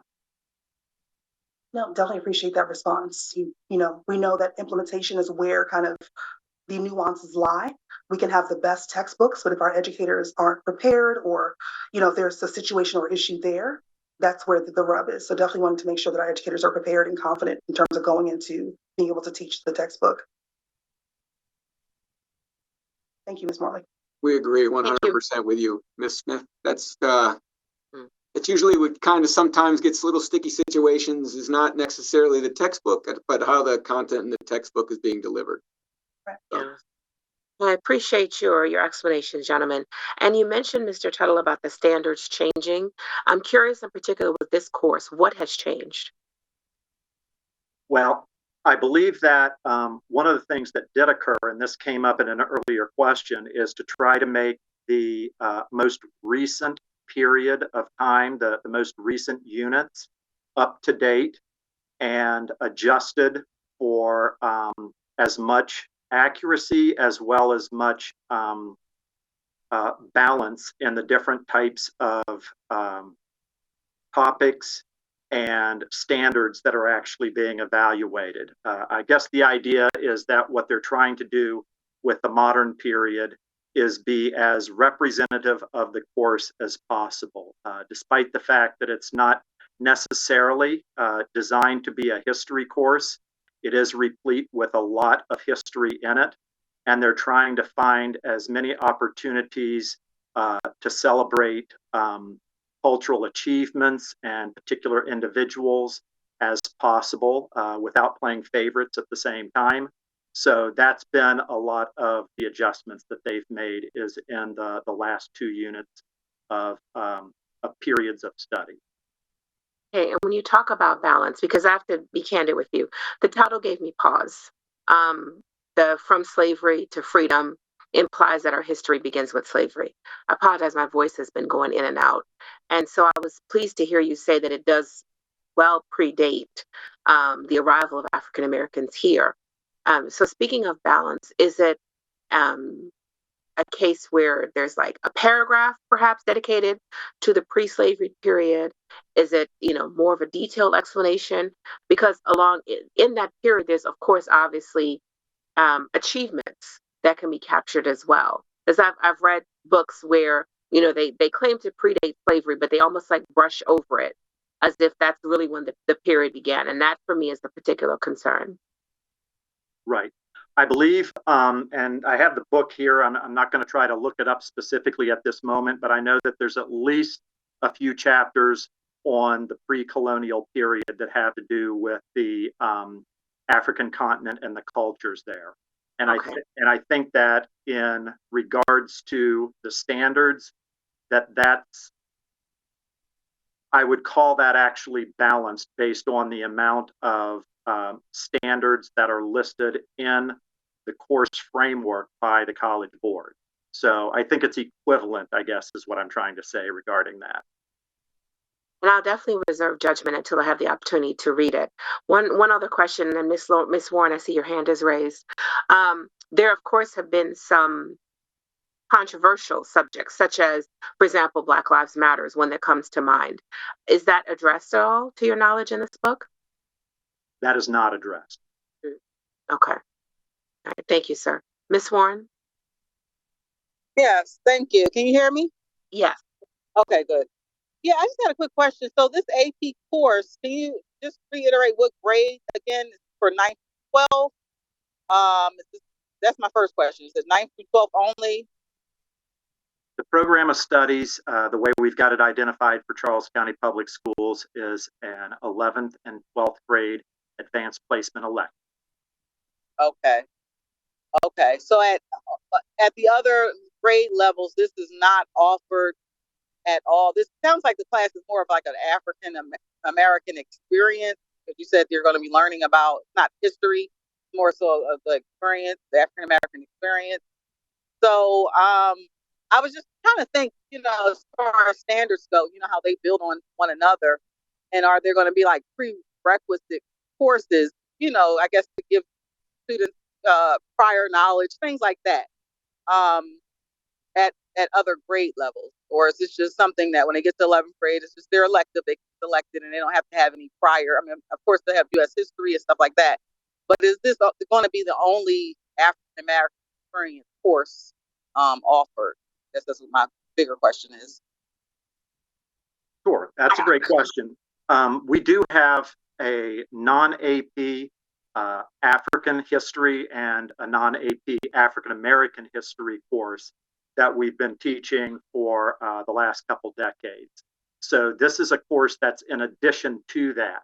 And I think you raised a good point about the grade levels, and the earlier discussion that I had with Mr. Lowndes about at what grade levels to offer this course was that with a College Board standards document that was a bit of a moving target there for a while when they were trying to decide exactly what the last version would be, that I wanted to err on the side of not going too early in the instructional process, meaning 9th and 10th graders, to have this elective AP course until we knew exactly how rigorous it would be. I'd also like to wait a little bit to see what happens with the AP exam scores, because there will still be exams offered this year for the students for this course, even though it's a pilot course. And I'd like to see how that plays out before we decide whether or not we want to be talking about either prerequisites or about an earlier offering of this course, for example, the sophomores. The one thing we did do is we did open up AP this year, this to let everyone know, for our U.S. history. And we will be offering AP for our government class their sophomore year. So the first 2 years of high school, generally focused in on making sure that they get the history that is required to take before they to meet the graduation requirements. And as we know, more and more requirements are coming down on our students. And so, as Mr. Tuttle say, we are going to look at this. You wanted to wait a couple of years to see how the course shook out, and then relook at it. I told them we'd relook at it in 1 or 2 years to see if it's a course that would possibly be able to be offered with success in our 9th grade. Okay, my last question. Thank you for that.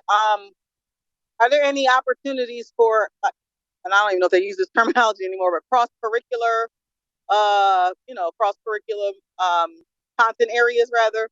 Are there any opportunities for teachers, other content teachers, to get professional development if there is a cross-content piece in the course? So one of the things we've done is we've encouraged more teachers to get AP trained if they're thinking about teaching an advanced placement class. So if a teacher is interested in possibly teaching this course, to talk to their principal, and then their principal then can send the names into to our office in the Office of Teaching and Learning and put them up for training. So that is one of the things that we are trying to do is in the past, you had to be selected to teach the course before you were able to be trained. And what we found out is that we had a very short bench. And as we're increasing more and more students in our advanced placement classes, we realized that we needed to train teachers and get them ready earlier rather than later, so that we would have trained teachers available to teach students that wanted to take advanced placement courses. Okay, thank you. Okay, Ms. Butler Washington. Okay, thank you, Chair Board Morley. I have one more question. When I was at NSBA, I had given it to Dr. Navarro. There was a history, I worked a company there, with updated history books, meaning your American history, the whole 9 yards. And these booklets had all of the current up-to-date information. So have we considered looking at our American history books that we're required to graduate to ensure that we have included updated information into there while we're teaching our students? Because when you don't have, just like Chairwoman Morley said, when you don't have things that are like the Black Lives Matter in there, you don't have, President Obama was the first African American president in there. When you don't have those certain things in there, it's a lapse when they get ready to leave because they did not learn about that.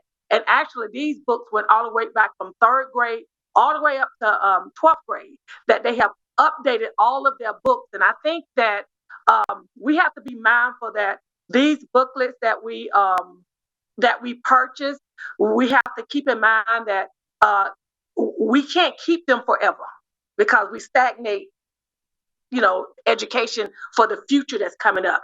And I know some schools have gotten away from books. When you get from, in high school, they have it online where they can read it. And I think that would be a better access for especially for high school students. They're getting the update information and we don't have to buy the booklets. The booklets can be online. And, you can give the choice to the parents if they want to buy the book.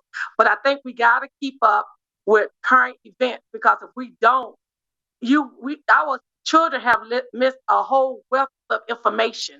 And some kids are not going to college where it continues to learn. So we need to make sure that when they leave our doors, that they have the information they need to survive just in the real world. Because a lot of people think that, once you hit the real world is okay. Knowledge is power. And if they don't have that, that speaks volumes for me. So just want to make sure that, we might want to look at updating our booklets to make sure that our students are currently, continuing to learn. Because I know for a fact when you teach these, have this information in there, and when you're teaching this information to all of the students, you bring the big barrier down. They're slim, it closed the gap on racism. It closed the gap, and these kids can be able to understand one another lifestyles, where they came from. So when we do that, that's what we're building too. We're building a better America, that we're closing the gap on all the things that are still haunting us today. So thank you. Thank you for that comment, Ms. Butler Washington. You've defined not only one of my job descriptions, but one of my passions in my job, which is to provide my teachers with the most relevant, accurate, and up-to-date information I possibly can in their curriculum. Acknowledging that, it's important to also acknowledge that there is no such thing as a perfect textbook. And as a result, the past 20 years, I've spent a lot of time getting into our SharePoint curriculum, other resources that help augment those gaps, especially the modern era gaps that textbooks don't always get to the point of addressing, or we've got a book that's a few years old and we've got important information that's happened in history the last few years. So that's definitely something that I try to stay on top of every year, and we order resources every year, especially for the history courses in that area. So appreciate the comment. And thank you for that, Mr. Tuttle and Ms. Bella Washington. That was one of my concerns as well. And it sounds like Mr. Tuttle and Mr. Lowndes, you all feel confident that if selected, this book would adequately prepare our students for the AP exam. That it's definitely the best of the options that were presented. Is that my understanding? I'm highly impressed with the book, and I'm impressed with the group's work too. There's actually some things about that textbook I did not know before the textbook committee started its work, which is probably a good thing because it kept me honest and neutral. But finding out everything that I did afterwards about the accolades that this book has received and the scholarship that went into it, I certainly agree with the committee that it was the best of the four choices. And I would just encourage everyone to take a look at the book and the resources, and board members and the public, and provide us our input, and then we will be coming back to you with the input that we received on the textbook. So thank you both. Dr. Navarro, final point? Yes, so I would just say a couple of things really quickly. One thing that is important is to understand where the scope and sequence ends for College Board around the history. In terms of the requirement of the class, this is one course. And so one of the things that I think is important to understand is us adopting the scope and sequence of the AP. The AP requirement is an important one. It doesn't, College Board has the last unit really be about what it calls the movement and debates, which it starts in the 1940s and goes into the 2000s. So I think one of the things that we have to think about is, and that we need to show is, where do we talk about modern African-American history right now, which is happening every single day and is changing every single day, right? And so I think one of the things is that in this book, you won't see the most current event, but clearly I think one takeaway for me and my staff is to think about where are those current events in the scope and sequence of any student taking this course, because this is an elective course as well. And so what we want to make sure is that we do talk about the requirements in terms of the state. And then one other thing I just wanted to note is that I think, Jack, one of the things we should give the board and anybody else is the framework from the College Board around how it is approaching this specific course, because I think Unit 4 that talks about the modern thinking and the different the sort of different strands of thought, and it's this big piece that they call the movements and debates of the modern society. That is a very interesting way. And again, this is a College Board course, and it's a college level course. So it's really talking about theories that are out there, that are academic theories around the work of multiple areas of work. And I think that information will be important to also have as a reference point for the board members to see, because it is an AP course and there's a sequence to it that we have to stick to in order for it to be a validated one. But this question keeps popping around: how do our students in elementary and middle and in high school learn about the modern context of today in terms of African American history? I think that's a separate and related topic as well. Thanks. Absolutely. Right. And I can make that part of the follow-up presentations or presentation when we get the feedback from the community after the next 30 days or so when I report back. Thank you. And thank you for that caveat, Dr. Navarro. That would very much be helpful. Appreciated, Mr. Tuttle and Mr. Lowndes. It's my understanding we do not have any speakers for public forum. All right. So what I'm proposing is let's just take 10 minutes. Take a 10-minute bio break. Everyone stretch your legs, and then we will resume with the CCPS pre-kindergarten program with Mr. Lowndes. You're up again. All right. Thank you. Sounds good. Thank you, Madam Chair. Hello again, everyone. We are back from a brief break. And next up, we will hear from Mr. Kevin Lowndes, our Chief of Teaching and Learning. He'll provide us an update on the pre-kindergarten program. Mr. Lowndes. Hey, it's great to be back again. I'm here with Beth Scoresby this time, and she is the person who is overseeing and leading our early childhood program.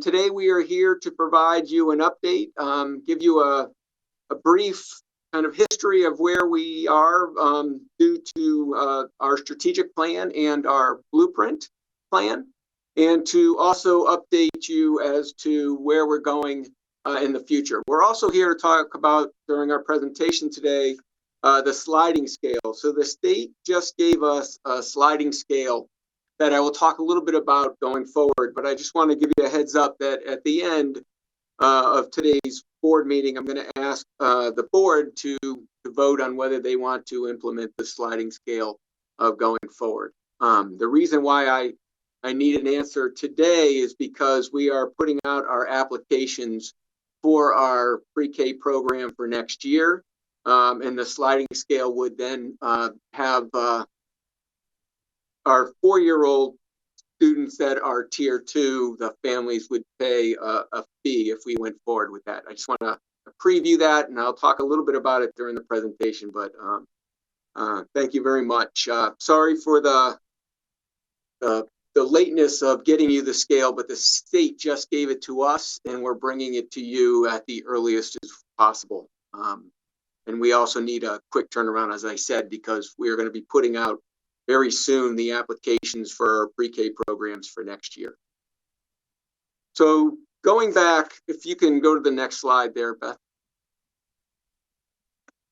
So the history. So in Dr. Navarro's strategic plan, she had in it that we would be looking to expand our pre-K program, but we also have it within the Maryland Blueprint, where every LEA is to expand access for students in pre-K in a high-quality full-day pre-K program. So prior to, and the reason why we highlighted the high-quality full-day pre-K is because we did have some students attending half-day pre-K programs, and I'm going to show you how we've expanded that in the last couple of years to all of full-day.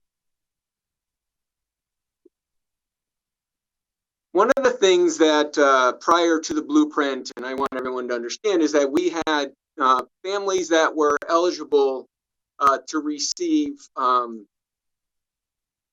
support and get a free pre-K program, and it fell in that area where they received free pre-K programs.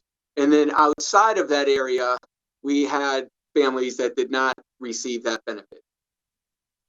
The blueprint came in and they based how much to charge families on a tiered basis. And they looked at, first of all, increasing the number of families that would get free pre-K or pre-K at no charge. And they made it 300% of the federal poverty line. And those became our tier 1 students. Our tier 2 students were the students that fell in that range where it was between 300% of the federal poverty line to 600% of our federal poverty line.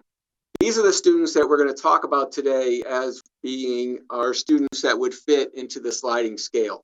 And based on where they are, either towards the 300% of the poverty scale or more towards the 600%, the families would end up paying more to attend pre-K programs in our pre-K programs in Charles County Public Schools.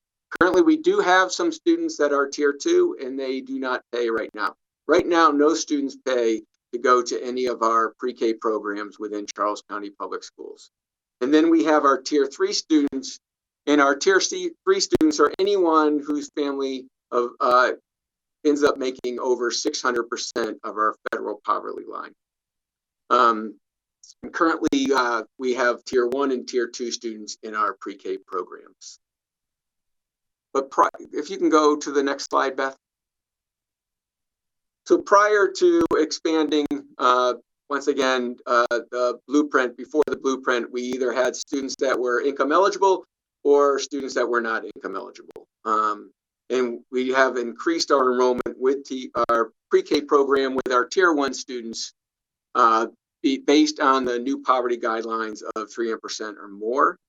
And now we're looking to increase enrollment with our 3-year-olds. Part of the blueprint does say that LEAs before 2032 have to have Tier 1 3-year-olds eligible to participate in the pre-K programs within all of the LEAs. And so that's going to talk a little bit about how we're looking at starting this movement to start with some pre-K 3-year-olds for next year.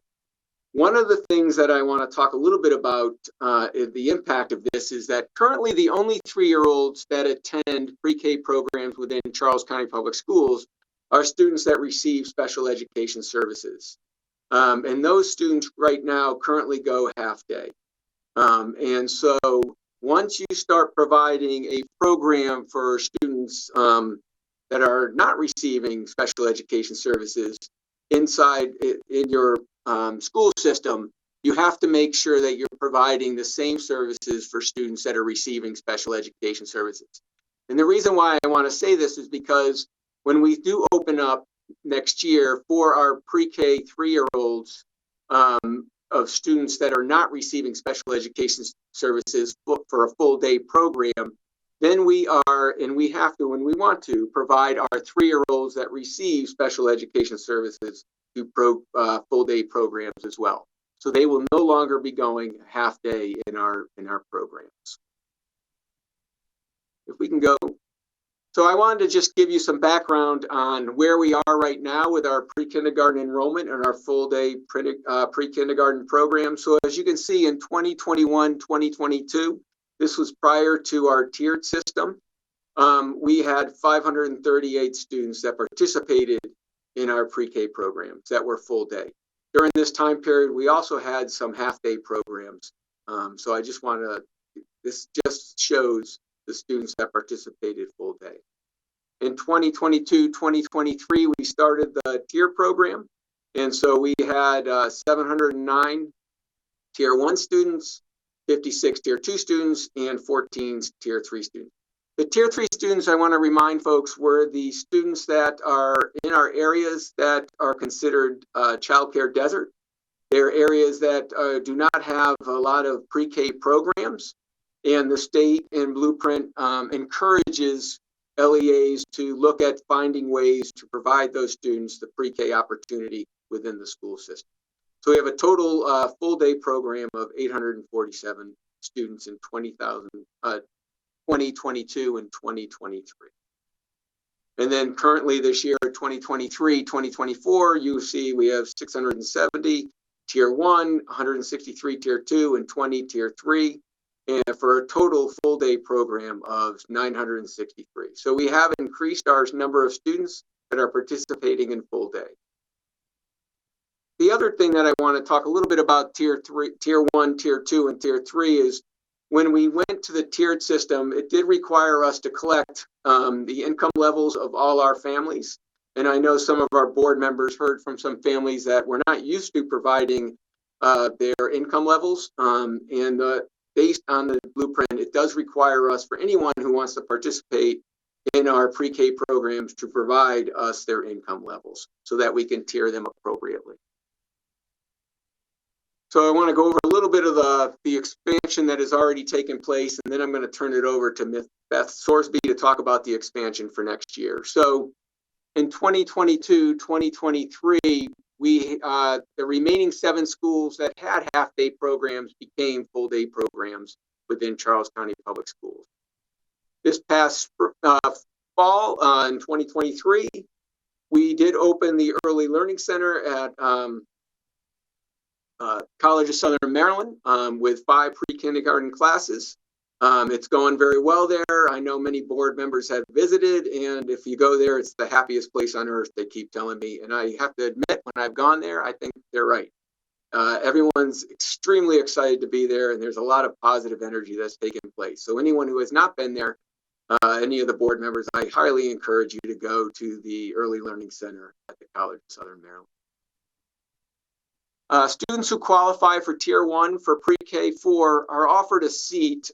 We must offer every student a seat in one of our pre-K programs. And what often will end up happening is that some of our sites fill up quickly. And so we have to, and we do, offer families that have unfortunately either applied later than everyone else, but weren't able to get in before it filled up, and were kind of locked out of their home pre-K program in their school that they are currently zoned to go to as a kindergarten and first grader. We find them a seat in the nearest closest school that has an open seat within pre-K. We work with our transportation to try to provide buses for these families to go to our schools that might not be their home school. And I will say that transportation has done a great job and has made every effort to provide transportation to these schools. And now I'm going to turn it over to Beth and talk a little about where we're going for next year. Good evening. We will continue to expand our pre-K programs in 2024-2025 by beginning a pre-K 3 program for students who are 3 years old by September 1st. This will be a system program. We'll have a total of 14 classrooms. This will have an enrollment for students that do not have IEPs of 114 students. And then 3-year-old students with IEPs will also be placed in full-day programs. Families who have a household income up to 185% of the federal poverty level will be eligible to apply for the pre-K 3 program. There will be regionalized catchment zones established so that students who qualify for pre-K can attend the program. And then transportation will be available from all current school zones to the school or center housing the program. One of the ways we're going to achieve expanding a pre-K 3 program is by opening the Early Learning Center Waldorf. This will be housed at the current transition school on John Hanson Drive. So when the school that's currently in there relocates back to their home school, Early Childhood will be moving in to open the Early Learning Center Waldorf this summer. We will have 7 full-day pre-K 3 inclusion classrooms with 15 students per class, and 3 full-day self-contained pre-K 3 classes with 12 students per class. There will also be 3 additional classrooms with 15 students per class at 3 schools in other parts of the county, and 1 additional self-contained classroom with 12 students. So this will add 7 pre-K 3 general education teachers, as well as 3 special education teachers for the self-contained classrooms, and will also add 10 instructional assistant positions.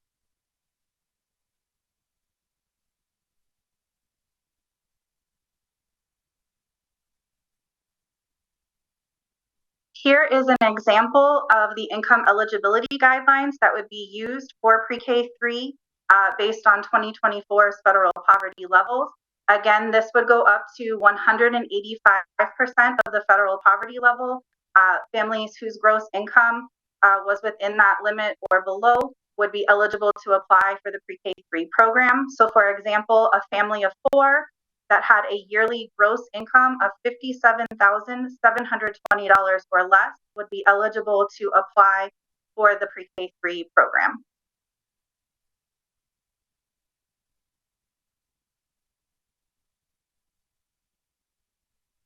Next, we're going to shift gears for a moment and talk a little bit about data.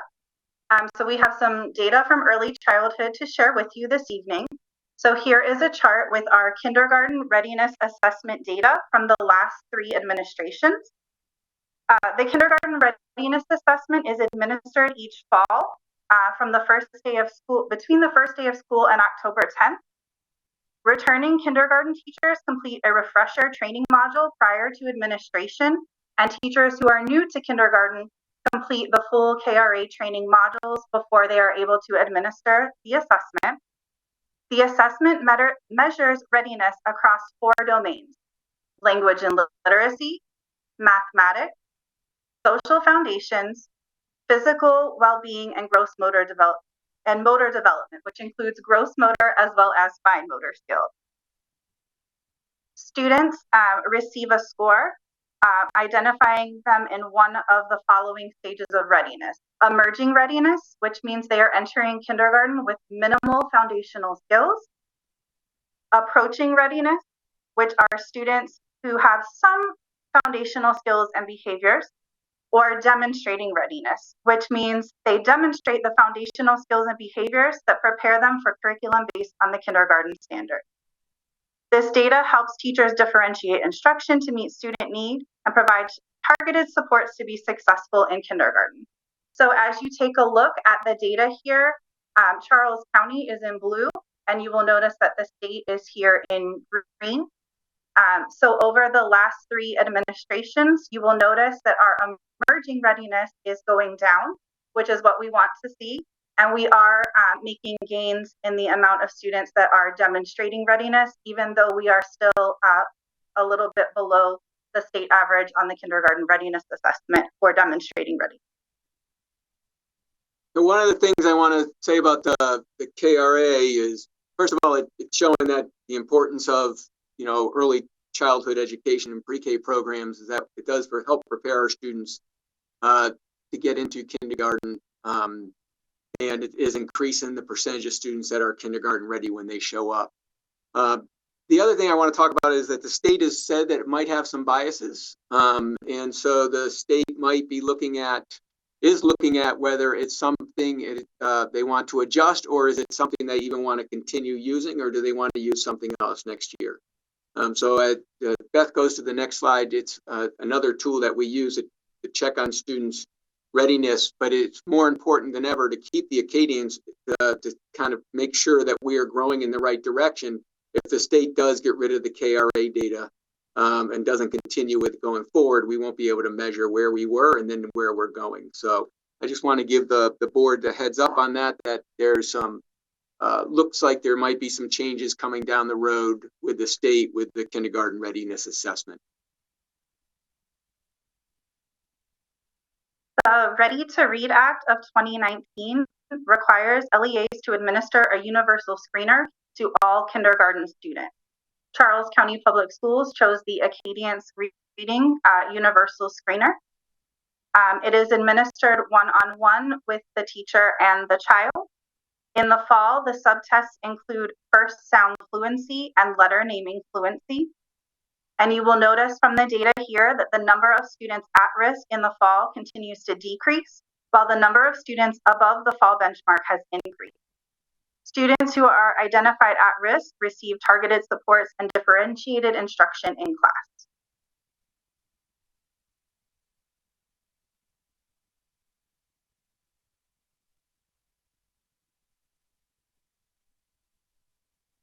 So we are continually using data to guide our instruction in early childhood in both pre-kindergarten as well as kindergarten.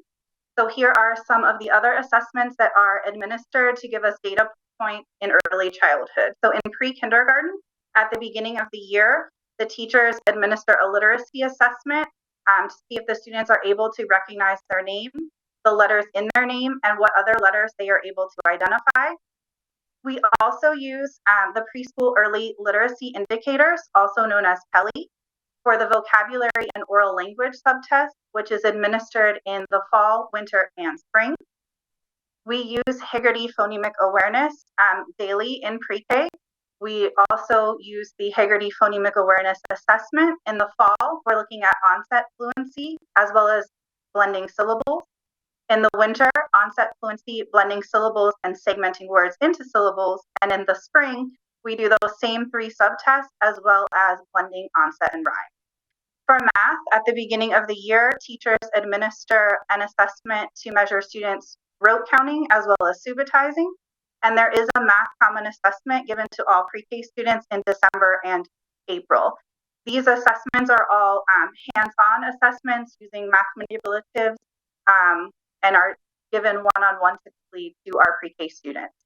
Our teachers and instructional assistants also use formative assessments through formative assessment checklists, which are part of our Connect for Learning curriculum, as well as anecdotal notes and work samples. In kindergarten, we administer the kindergarten readiness assessment that we just talked about. We also administer the Acadience reading. Since we are no longer using running records in kindergarten, for the winter and spring, we are continuing the Acadience reading to monitor student progress. So in the winter, there is the addition of 2 subtests, the phoneme segmentation, as well as the nonsense word fluency. And then you can see the assessments the subtests that are given for the spring as well. We also administer the initial language assessment, which measures letter identification, concepts of print and rhyming quarterly, and hearing sounds and words in quarters 2 and 4, where students hear a sentence and have to connect the sounds they hear to the letters that represent them and do some writing as well. In math, each of the units in illustrative math has checkpoints that we are using, as well as the end of unit assessments for each unit in illustrative math. I think the main thing here is to show you how many data points we use to check on our students to see how well they're doing. That, especially in pre-K, you can't just rely solely on one test to determine how well a student's doing, that you have to rely on multiple data points. I think this is a nice job of being able to show how we use the Acadience, the KRA, and other assessments to determine how well our students are doing, and also to provide them the help and support based on what our data is showing us. I think that, many of our students that do arrive in our pre-K program haven't been in any formal settings, and I think what you'll see at the beginning of the year, and sometimes the board will get an email or 2 about it, is how some of these students are learning what it means to be a student in a school and what it means to follow some formal structure during the school day. And there's usually an adjustment period at the beginning of the school as to more of the social emotional aspect of being a student, and rather than focusing more on the academic side of being a student. Beth? Another way that we're showing high quality in early childhood classrooms is through Maryland accreditation with all of our pre-K programs. The Blueprint for Maryland's Future does require all public pre-K programs to publish a level 4 or 5 in Maryland Excel's quality rating system by July of 2025, with plans to achieve Maryland accreditation, which demonstrates CCPS's commitment to providing high quality learning. So you can see over here on the chart, this is a 2-year process. We currently have our assistant principals attending the orientation for Maryland accreditation. And once we begin the Maryland accreditation process, it starts with the self-appraisal, where you go through all of the indicators in Maryland accreditation and you rate your school for the initial self-appraisal with your self-appraisal team. From there, you make a program improvement plan and continue working on continuous program improvement. Later on in the process, you can request or decline technical assistance from Maryland accreditation. Moving on, you would then complete your final self-appraisal and then request a validation visit, where 1 to 2 validators comes and walks through your program, looks for the various indicators for Maryland accreditation, and also looks to see what has been uploaded into your school's electronic binder. And then after that, we will achieve Maryland accreditation at all of our schools. The Office of Early Childhood is offering continuous support through the accreditation process. Maryland accreditation is a process in which programs commit to continuous quality improvement to benefit children, families, and staff. So we are working with the self-appraisal teams at each school to help them complete self-appraisals. We're working with them to create that program improvement plan. We're providing materials and resources needed as identified through the self-appraisal and program improvement plan. We're gathering and uploading documents for required evidence. We send out the pre-K post newsletter each month to pre-K as well as administration and the instructional leadership teams. Each month there's a focus based on 1 to 2 of the Maryland accreditation standards. We do monthly check-ins, coordinate technical assistance, complete final self-appraisals with the self-appraisal team, schedule the validation visit, and then the assistant principal is the in-building point of contact who has completed the orientation and assists with achieving accreditation in their building. So you will see on this next slide, we have divided. I'm sorry. Explain for the board and for the public actually at large. Many would think that we have a school that's already been accredited that is now getting a pre-K program. Therefore, the pre-K program would automatically receive accreditation. Can you explain the difference between a pre-K program and, say, a grade 3 classroom so that most folks will understand why we have to go through this comprehensive accreditation program? So we are part of Maryland. We will be part of Maryland Excels, which is Maryland's quality rating system that they use.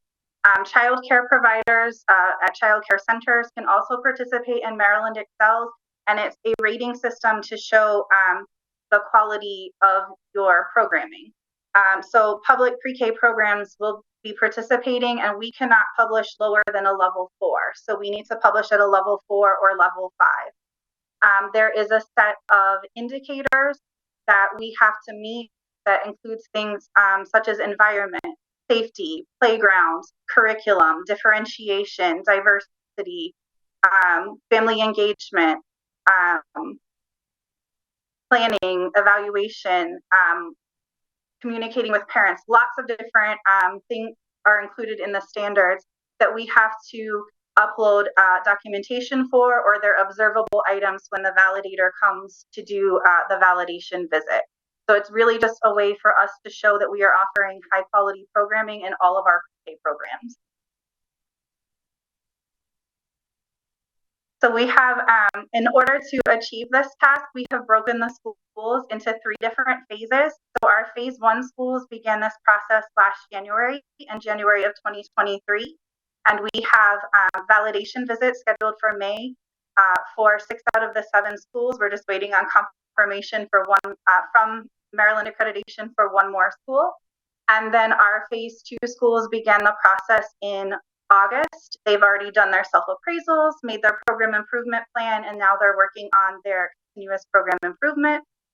Our phase 3 schools began in January of 2024. They've completed their self-appraisals and they're currently working on their program improvement plan. We do have 3 schools that are already accredited. JP Ryan Elementary, Dr. Mudd Elementary, and Eva Turner Elementary are already accredited. So they are actually going through re-accreditation right now. Their certificates are valid for 3 years. So they are actually beginning the renewal process for re-accreditation at JP Ryan, Eva Turner, and Dr. Mudd.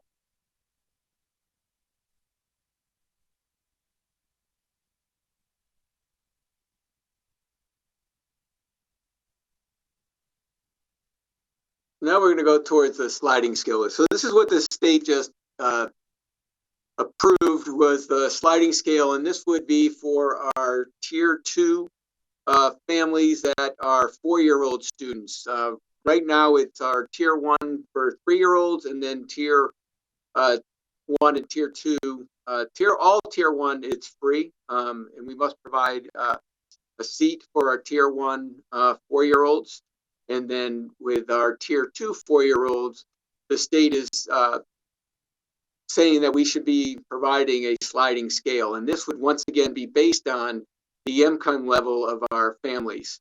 And a student that has from a student's family that is closer to the 300% of the federal poverty guidelines would pay less than a family that's closer to the 600% of the federal poverty guidelines. Our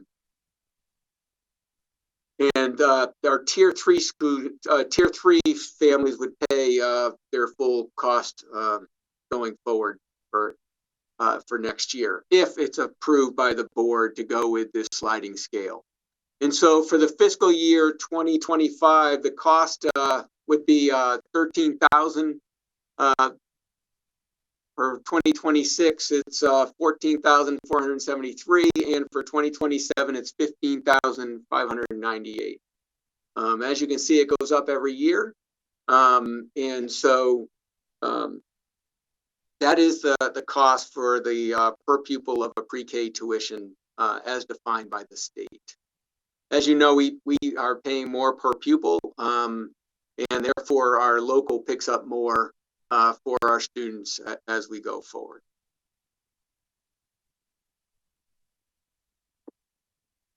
Mr. Lowndes, can I just interject? Yep. Let's go back to the previous slide. So just a couple of notes for the board. If you recall, the budget that you submitted to the commissioners put us at a per pupil cost of about $18,000 and change dollars.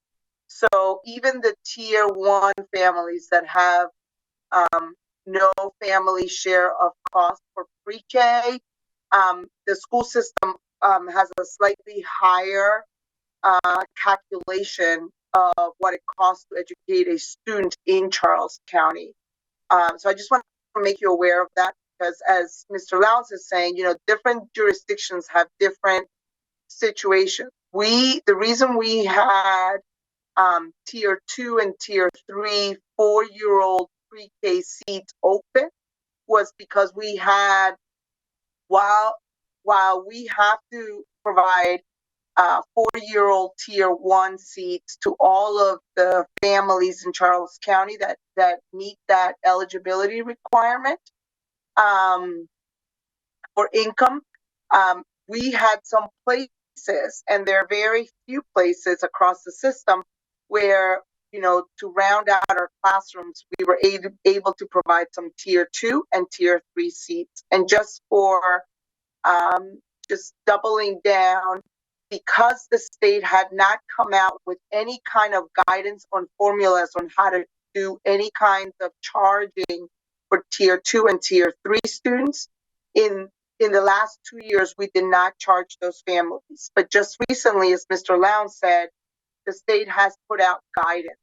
Local jurisdictions, aka boards of education, can make that local decision about whether they want to adopt the sliding scale guidance that Mr. Lowndes is going to go over with you, based on having any tier 2 and tier 3 seats. So I just wanted to remind the board about the per pupil cost as we've indicated for Charles County. I'm sorry, Mr. Lowndes, you can continue. No, I appreciate that. Beth?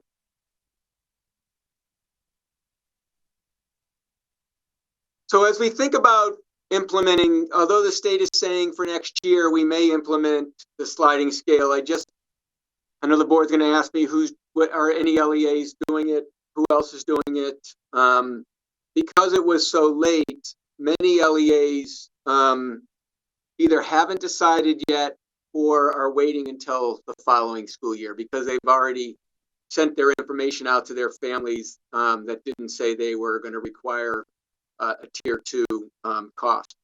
The other thing I just want to make sure that the board understands is that most LEAs do not have enough room within their system to offer tier 2 or tier 3 anyway. So they only offer a tier 1. So even though they might say they're not going to implement the sliding scale for next year, it really wouldn't have any impact one way or the other for most of our LEAs, because most of our LEAs don't have room for a tier 2 or a tier 3 within their school system.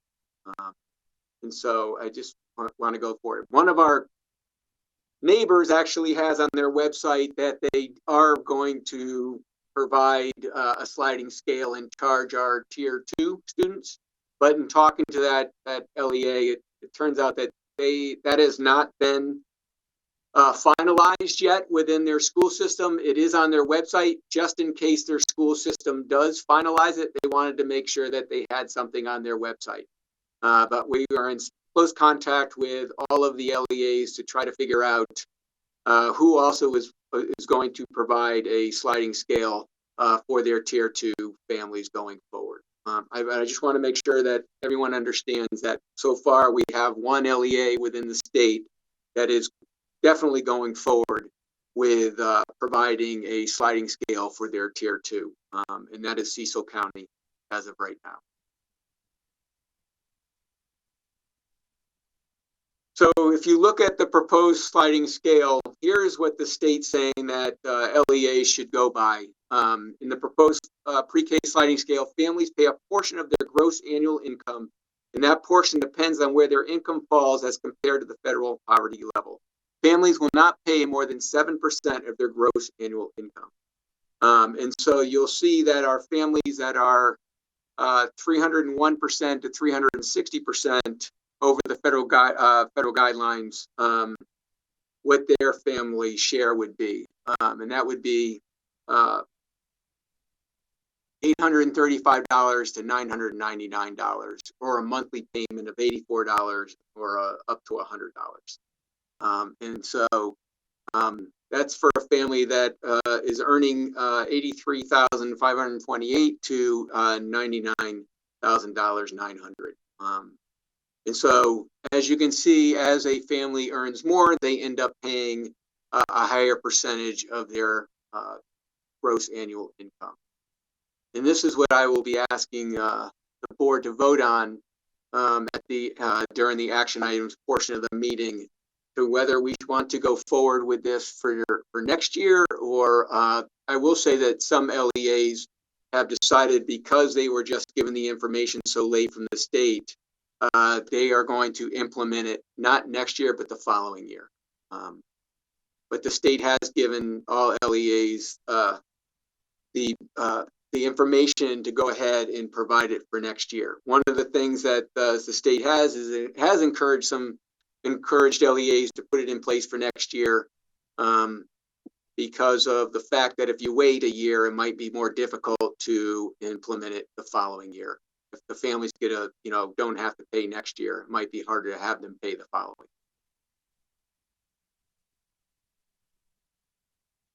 In the proposed pre-K sliding scale, families pay a portion of their gross annual income. The portion depends on where their income falls as compared to the federal poverty guidelines.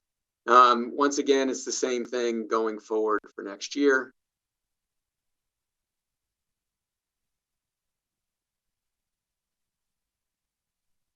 And this goes to show you the contribution of the families increases with increased income, with a sharp cost increases as the boundaries between the sliding scales increase as well. So it just goes to show you, once again, the level one, is 300% to 350%, and those families will pay a much smaller percentage of their annual income, or a much smaller fee as well, than the families that fall at the 550 to 600% level.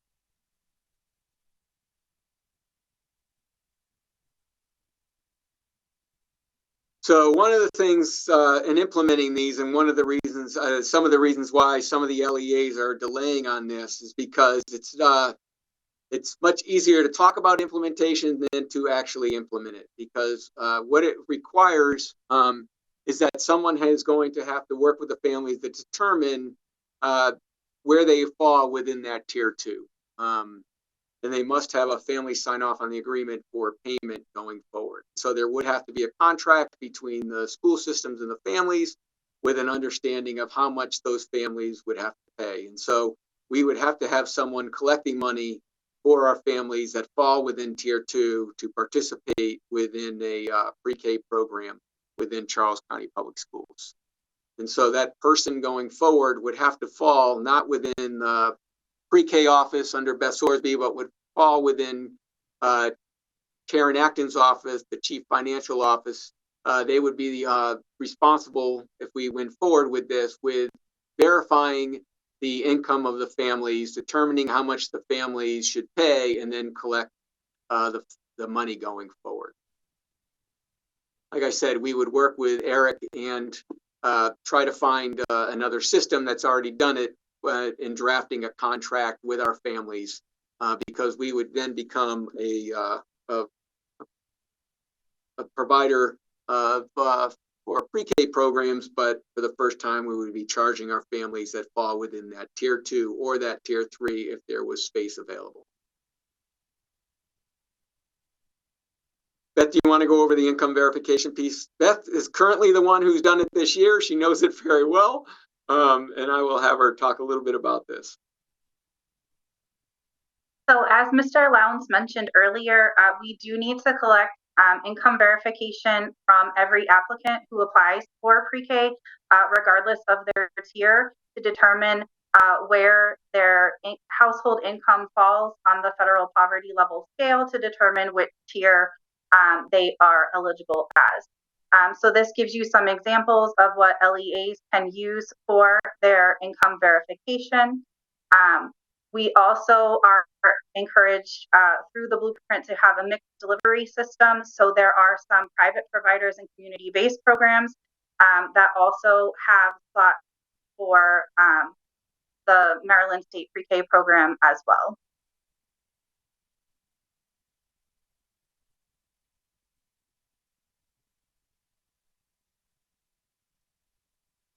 So this is the budget implications for Charles County Public Schools, just to let you know. So if we charged our families this year based on the income verifications of our families that fell within the tier 2 and tier 3 that currently reside within our school systems that are attending the Charles County pre-K programs, we would have collected $890,000.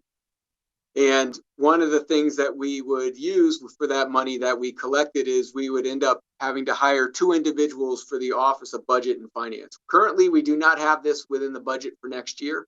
I just want to let the board know. In going forward and making sure that we are forever increasing our opportunities for our students that attend the pre-K program, that is in our budget for next year. The growth that Beth talked about, where we would begin with our pre-K for our 3-year-olds next year, with our Waldorf facility and those 3 other facilities throughout the county.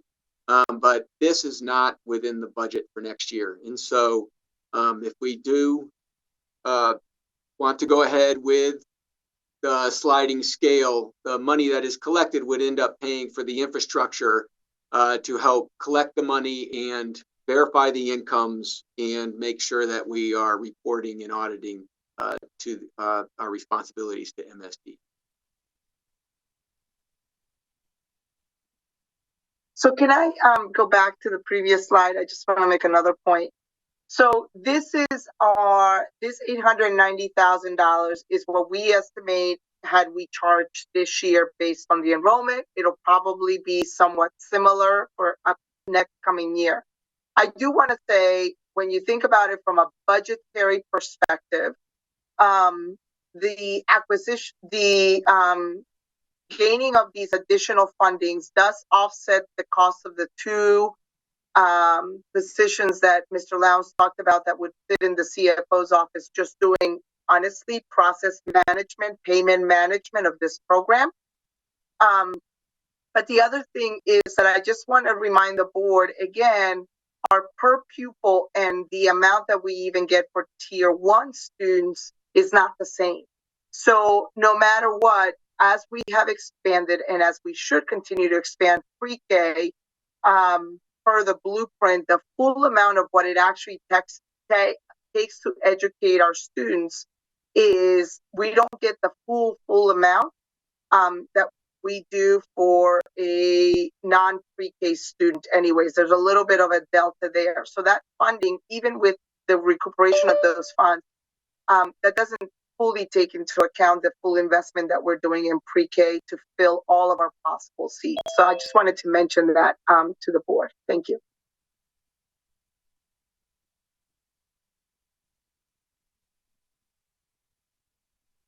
So at this time, I'll take questions on anything within the presentation. And once again, what I'm going to be asking of the board at the end is to look at, will we implementing the sliding scale for next year to make sure that we are able to continue going forward with it, increasing the number of students, tier 2 students that are 4-year-old opportunities within Charles County Public Schools.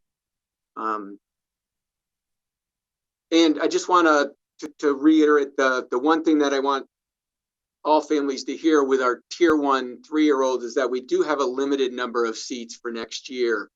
And as a result of that, we're actually going to look at 185% over the poverty line. We're going to prioritize, and we're not going to prioritize up to the 300% over the poverty line. So I just want to make sure that everyone understands that there will be a difference next year on the poverty guidelines and how we prioritize them for our 4-year-olds, and then how we look at them for our 3-year-olds. And I just want to remind everyone is that no, we're not going to be able to get everyone in, and we want to get everyone in. But we are advancing and getting more students in our pre-K programs than any other, just about more than any other LEA within the state. And many LEAs within the state are very limited because they don't have the space, and they're having a difficult time just getting all of their tier 1 4-year-olds within their school system right now. Thank you very much, Mr. Lowndes and Ms. Sorsby. As suspected, we have quite a few hands up. We will start with Ms. Smith, followed by Mr. Hancock. Hello, Mr. Lowndes. Good to hear from you again. Good to also hear from you, Ms. Sorsby. Always enjoy hearing from you all, especially when it comes to early learning and anything in relation to supporting our youngest learners and being able to access education. A few questions. I'm going to toggle around, but I'll strive to be concise. I know we have several folks who have questions.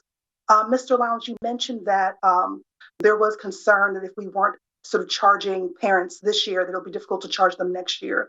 But for the 4-year-olds, won't they be 5 next year and be eligible for kindergarten, which is a part of COMAR? Yes, but they're saying I think one more year where we allow some tier 2 and tier 3s within our system without charging or enacting the sliding scale. It just makes it that families were going to look at that next year and want 3-year-old families moving into the 4-year-old slots. Correct. Might look at that. Okay, yeah. Understood. Okay. Going back earlier in the presentation, there was mention of the general sort of pre-K classrooms, kindergarten, well, pre-K classrooms, my term, not yours, in relation to the self-contained classrooms. I know about 80% of students with disabilities are in general education. So just curious kind of what would kind of place a child in the self-contained classrooms. I mean, there definitely are some students who need those targeted supports in those smaller classrooms, but just curious how you're delineating the kind of general education versus the self-contained. So we're working with the special education office right now to look at that, but we do have some students currently where because of some behaviors, they might be more appropriate for a self-contained classroom, and for some of their disabilities and some of the intensity of needs that these students need, the services that they need, that they might need more of a self-contained classroom where we can provide different types of equipment and we can provide different types of services.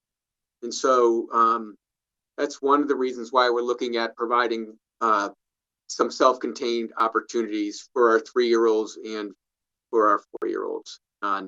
We currently have some self-contained opportunities at Gwen Center for our students with our most intense needs, and we would continue doing that, but we're looking at maybe be able to provide some more opportunities, especially for some students to be able to take advantage of the growth that we're going to use for the new school in Waldorf. Okay, thank you. My other question, well, more so a comment, appreciate your flagging the KRA issues that Maryland recently sort of noted, especially around some of the biases specific to students who are learning English. And there may be some difficulties there in helping them to access that assessment. So appreciate you all flagging that. And I too will be tracking kind of what the state ends up coming up with as a result, because we do need to have some sort of readiness assessment there. Wanted to ask about the sliding scale funding.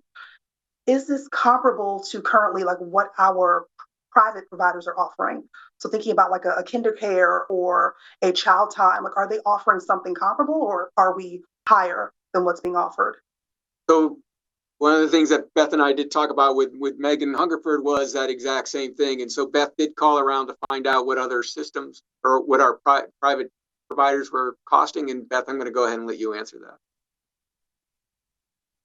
There was quite a range in private childcare centers in the area, ranging from anywhere from $850 a month to $1,720 a month, with an average somewhere around $1,100 to $1,200 a month.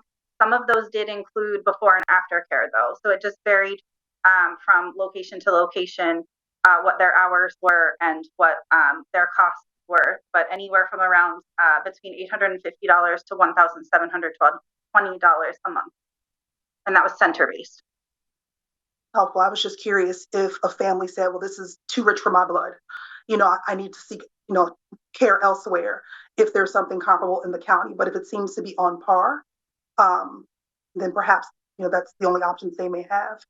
One of the other questions I had was just around, help me understand in terms of the notifications to those tier 2 4-year-old families. They have yet to be notified. Currently, we're accepting applications. We have not notified them of whether it's going to be without cost or a potential cost. So we have waited before we put any information out because one of the things that we did not want is put something out not charging and then charge at the last second. And so Beth, I'm going to go ahead and let you speak a little bit more on that. The application for pre-K for 4-year-old pre-K for the 2024-2025 school year has been scheduled to open on Monday, April 15th. So it's been in our calendar since last year that we would open the pre-K 4 application as well as kindergarten registration on Monday, April 15th. Thank you. That's all I had. Thank you, Ms. Smith. Mr. Hancock. Thank you, Chairperson Morley, and thank you for the presentation.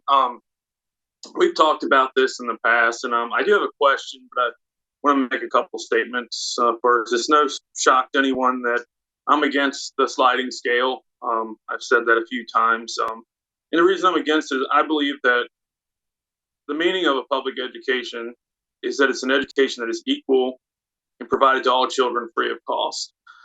I believe charging, even for pre-K, it penalizes and discriminates based on income. And I also think it will drive families away from public education. If the highest income earners are paying $13,000 a year, there are a lot of private providers and private education that is quite a bit less than that. And my concern with that is that once those families leave, they don't come back. My question, and I've asked this before, does the blueprint, does it prohibit us from creating a budget where no one pays a share? So the blueprint, what it does is it tells you how much the state's going to pay. And then if the school systems want to pay more, then the school systems can pay as much as they want to, and they can provide, pre-K free to all families within their LEAs. They're just not going to get the money from the state to support it. And even as you can see now, even the money that we get now doesn't fully support all our students when they're in tier 1 from the state that we're getting from the state. But that's kind of, it outlines the money that the state's going to give going forward. And then it gives the opportunity for our tier student, our tier 2 and for tier 3 for LEAs to go ahead and to charge families on that matter. But it doesn't prohibit us from requesting a budget on the county level that would cover that. No, not at all. If the LEAs want to provide a free pre-K for all students, it does not prohibit it at all. Thank you, Mr. Lowndes. Yep. Thank you, Mr. Hancock. Mr. Lucas and Ms. Kramer. Thanks, Ms. Morley. So I got a couple of rapid fire questions in the presentation and then a couple of comments. So on page 5, so you showed 163 tier 2 students enrolled this year. I'm reading that correctly? Yes, that is correct. Okay, so, and did I hear Mr. Lowndes correctly when he said that those tier 2 students, those are the ones that are either in daycare deserts, special education, or English language learners? Or is it anyone that's in the tier 2 category? Beth, go ahead, you can answer that. But tier 2 is a little bit more wide open than that. But you're right. Go ahead and answer. But Beth and I always debate on calling a special education student a tier 2 student, because by law, we have to provide all students that receive special education students a pre-K, a free pre-K. And so it's just a misnomer in my book to call them a tier 2 student, because all of those real students that receive special education students should be considered tier 1 students. But the state, when they do look at the enrollment and they do look at the amount of money that the family's making, do designate some of our students that receive special education student services tier 2. But go ahead, Beth. Those were the priority and placement from the tier 2 waiting list. Students with IEPs, students in the child care desert, and students who were English language learners. However, there were a few students from the tier 2 waiting list that were able to be placed depending on space and availability for this school year, because we did increase our number of seats available in pre-K this school year. Okay, thanks. And then I think you answered this, Mr. Lowndes, but you said that 185% that you mentioned for pre-K 3, that was on slide 7, that's just a CCPS, I say arbitrary, not in a bad way, but just because of the space that we have, we wanted to capture that end of tier 1, right? So that's just imposed by us. Yes, okay, that's so when we look at, that's not a state thing. It's just that's just an us thing. Correct. And so by 2032, we'll have to have all of those 3-year-old tier 1 students in that are at the 300% level. We'll have to have a seat for them to meet the blueprint. And Mr. Lowndes, if I could add, the reason we picked 185 is because prior to the state moving to the 300% threshold for tier 1, they always maintained 185 as the threshold for the first tier or category. So that's where we landed with that. It is a precedent by the state that has changed, but it was something used in the past for many, many years. When you share the data on the KRAs, is that data for all kids entering kindergarten, or just the kids that went through pre-K and CCPS? That's for all students that were assessed at the beginning of this kindergarten school year. All students in kindergarten assessed, yes. Okay. So just an ancillary thing, it'd be nice if you could, certainly you know what students went through pre-K and CCPS, but if we get that data like aggregated by those that went through in CCPS and those that you know were in some private daycare or private pre-K / daycare, and that's really to the superintendent if she wants to do that. But I just think that would be a good data point. So this year, and this is a question maybe for Mr. Lowndes or the superintendent, or I don't know if Ms. Acton's on, but what did we for the budget this year? We had to. I'm sorry, the budget that we submitted for next school year, we had to assume something in terms of how much we would pay for pre-K. Is that true, Dr. Navarro?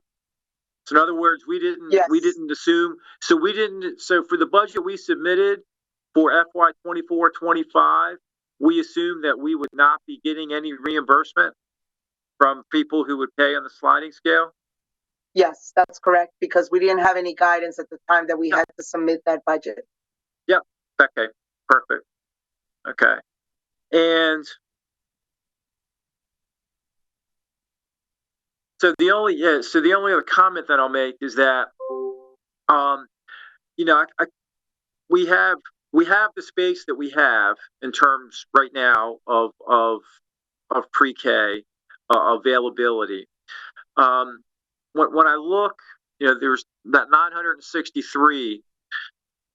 We have roughly 2,000 kids per grade level, a little more at the lower ones. Okay, so that tells me that half the kids aren't in some aren't in our pre-K system. As we start to advertise this more, and we have the space that we have, and the number of tier 1 students will increase just in proportion to the amount of people that seek to have pre-K. I mean, it's kind of foreseeable to me that we won't even have any space for many tier 2 students until we expand our pre-K facilities. Is that true?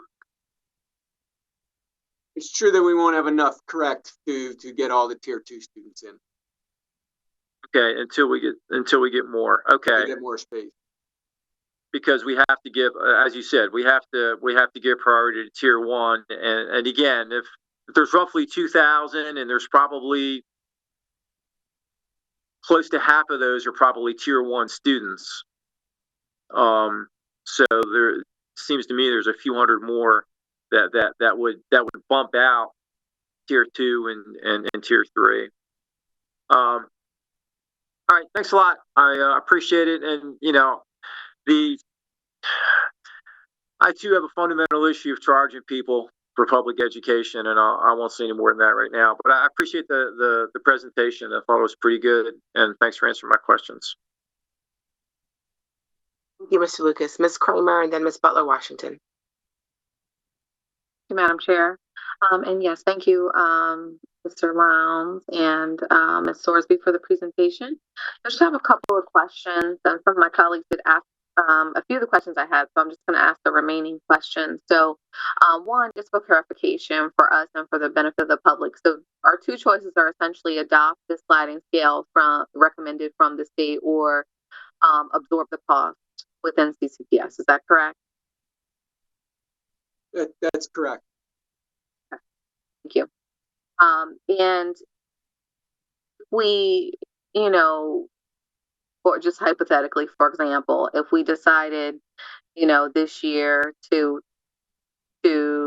charge, and then going forward, we, I don't know, got a budget windfall and decided to, cover it all in future years. There's nothing precluding us from doing that. Is that correct? So we can make changes ideally at, before the start of the next school year when we're doing the budget and things like that. That's correct. So so the state will give us a certain percentage for tier 2 students. In the state, what they're saying is that they're allowing school systems the opportunity to collect some money themselves to make up the difference between what the state's going to give and what they would have gotten, because the state always has the LEAs have a portion that they're going to pay as well. So once again, I think this one of those slides showed it would be a state contribution, it would be an LEA contribution, and they're allowing for the family contribution as well. But if we want to just forego on the family contribution, there's nothing that prevents us from doing that. We would just get the amount of money from the state that they were going to give us through the blueprint for our tier 2 students. For that clarification. And so the impact that we showed, that was shown on for the last slides, the $860,000, or the fiscal impact, or 890, I'm sorry, on slide 22, is that considering what we would have received from the state? So that's only just the monies that we could have collected from tier 2 and tier 3. Is that correct? No, that was looking at the money, how much we would have collected. So only the family contributions, correct. Not. That's okay. Looking at the family contribution. We were trying to determine, knowing that if we do this, we were going to have to offer, or we were going to have to create some positions to help us collect the money and to look at the income verification piece and everything, would, based on this year's enrollment of Tier 2, would we collect enough money to be able to pay for those positions? So that's what that slide was, our attempt to show, was looking at our students this year and the incomes of the families in those Tier 2s, how much we would have collected this year. Okay, thank you for that.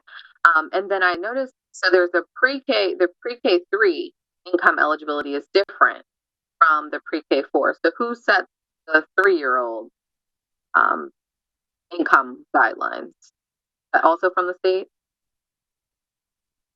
So the pre-K Tier 3 was the one, so that's because we're going to have a limited number of seats available for our pre-K 3-year-olds next year. We were trying to make sure that we looked at our students and we set the poverty line different than we do our 4-year-olds, because we're getting all of our Tier 1 4-year-olds in. And so we're able to do that with 300%, but we would not be able to do 300% and get our 3-year-olds in next year because we're only opening up with 10 classrooms. So to make sure that we are hitting our most vulnerable students, we are using the 185% cutoff.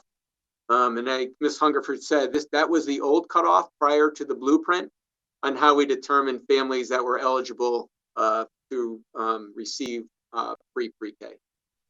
Okay, great. So slide 8 is just reflective of the 185, the 185%. Yes. Got it. Thank you for that clarification. And then I did have another question about accreditation. So how often are schools or programs required to seek reaccreditation? Currently, accreditation certificates are valid for 3 years.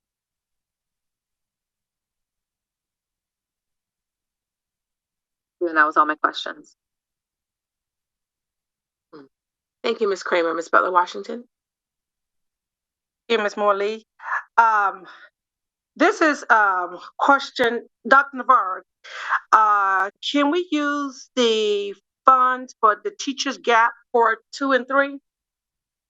Meaning that the teachers that we have not hired and the funds we continue to that we get for them, anticipating that they're going to be hired, could we use those funds towards the 2 and 3 this year?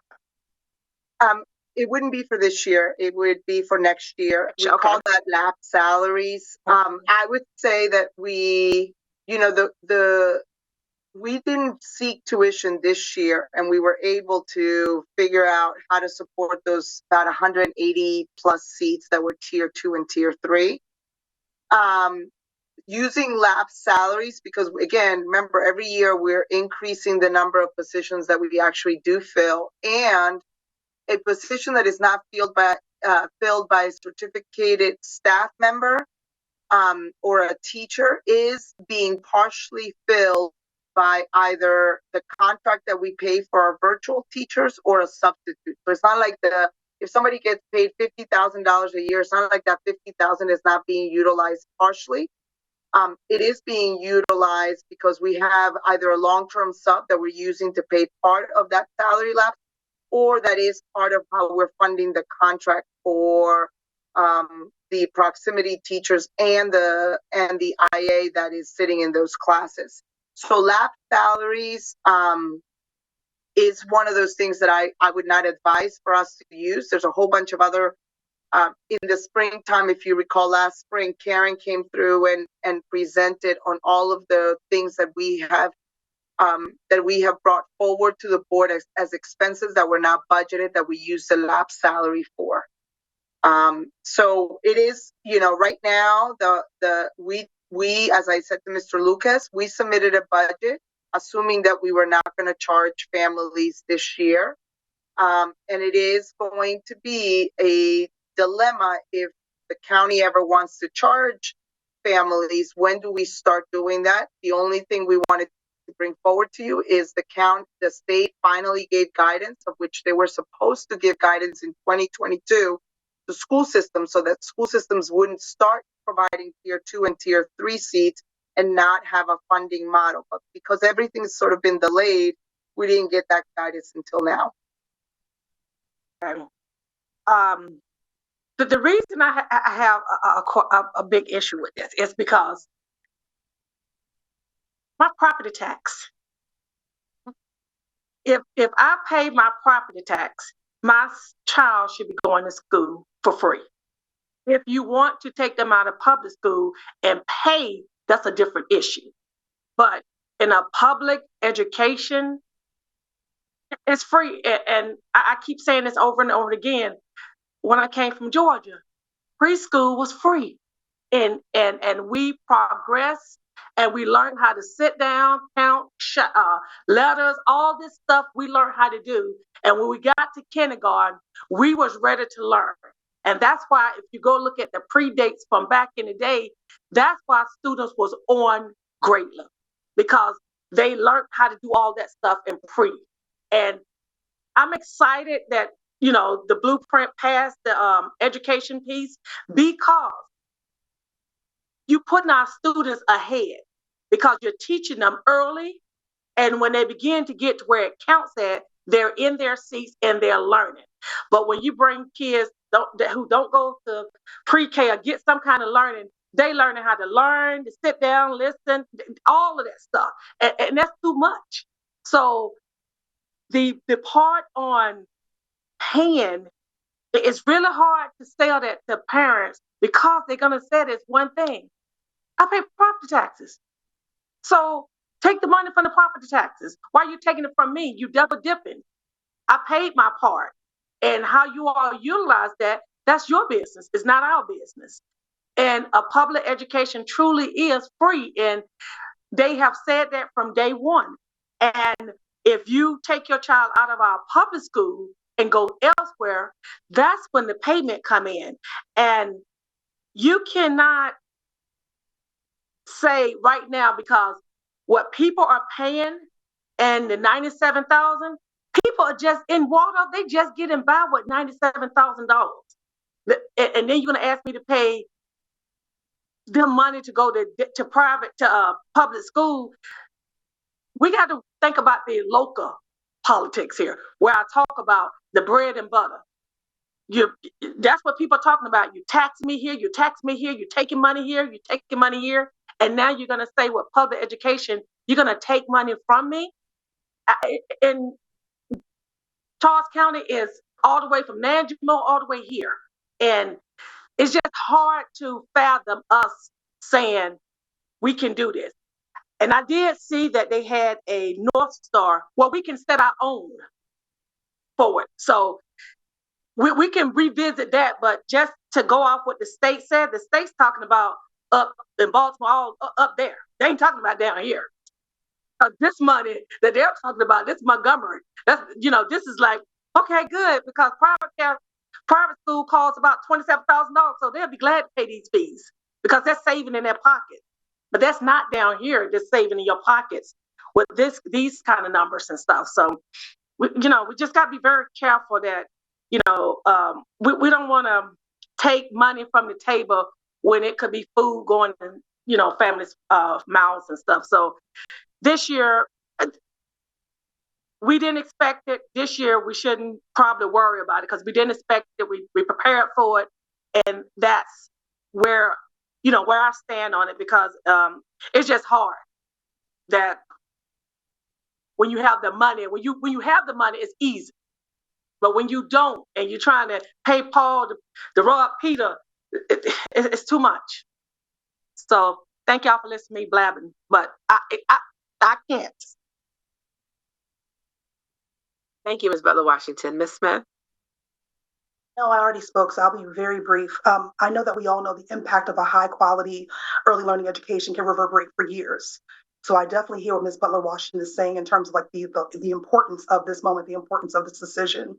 What I will say, Ms. Butler Washington, is that Georgia does have a state-funded pre-K program for 4-year-olds. Maryland absolutely needs to get there. If you ever want to ride up to Annapolis and kind of knock on doors to kind of get the state to move in that direction, I have gas money. But right now, I know that in Comar for Maryland, education starts at kindergarten, which is 5 years old. So everything we're doing now for 3 and 4-year-olds is gravy. We recognize the importance of it. We're trying our best to get our county there. That's essentially what the blueprint is. The blueprint recognizes that for early education, you cannot start at kindergarten. You cannot start at 5 years old. It's too late. It's too late by 5 years old. It must start at 3 years old, if not younger. We have programs that do support birth all the way to 5 years old. So I completely support you in that the state of Maryland needs to move in a direction where pre-K is free for all of its citizens, all of its residents. Absolutely. But I think the moment we have here is that we're trying to do the best that we can, what we have, recognizing that, and I know we have to make a decision, but recognizing that to add additional money to the budget, almost $1 million to cover just those tier 2 families. Again, these are people who are below the poverty line by or above the poverty line by 300 some odd percent. I don't want to misquote. I know Mr. Lowndes and Ms. Sorsby, you've done a wonderful presentation. I don't want to misquote what you said, but these are folks who are making upwards of 90,000, over 100K, and trying to figure out what's the nominal fee they can pay monthly toward that education. Because if they don't get it through CCPS and they have to go with a private provider, it's essentially the same thing. I mean, of course, worst case scenario, we never want them to keep their kids home. But if that's what the option comes down to, knowing by the time they get to fifth, when they're 5, they absolutely will come into the system into kindergarten, which again is a part of COMAR and is again part of the free education that students get. Let me say one thing, Madam Chair. I definitely understand what you're saying. You're right, George. You do have a free. That's why I say I'm willing to talk about the North Star, where we could set our own. We don't have to actually go with what that could be something that we could talk about, the North Star. That's my bottom line. I will be knocking on their doors and doing it. Trust me. Thank you, Ms. Butler Washington. Okay, we are over time. Our 2 remaining speakers, Ms. Kramer and Mr. Lucas, you lowered your hand? Okay. All right, Ms. Kramer, if you could make your last point, please. And thank you, Madam Chair, for obliging me. I just wanted to make a quick clarification for Dr. Navarro. This question is for you. So I recall when the board discussed providing pre-K to all eligible students, and forgive me because I don't remember which meeting it was, but we did discuss it, and I think some of the board had asked for the numbers, and I recall it being about $7 million to provide pre-K to all students. Is that number still accurate?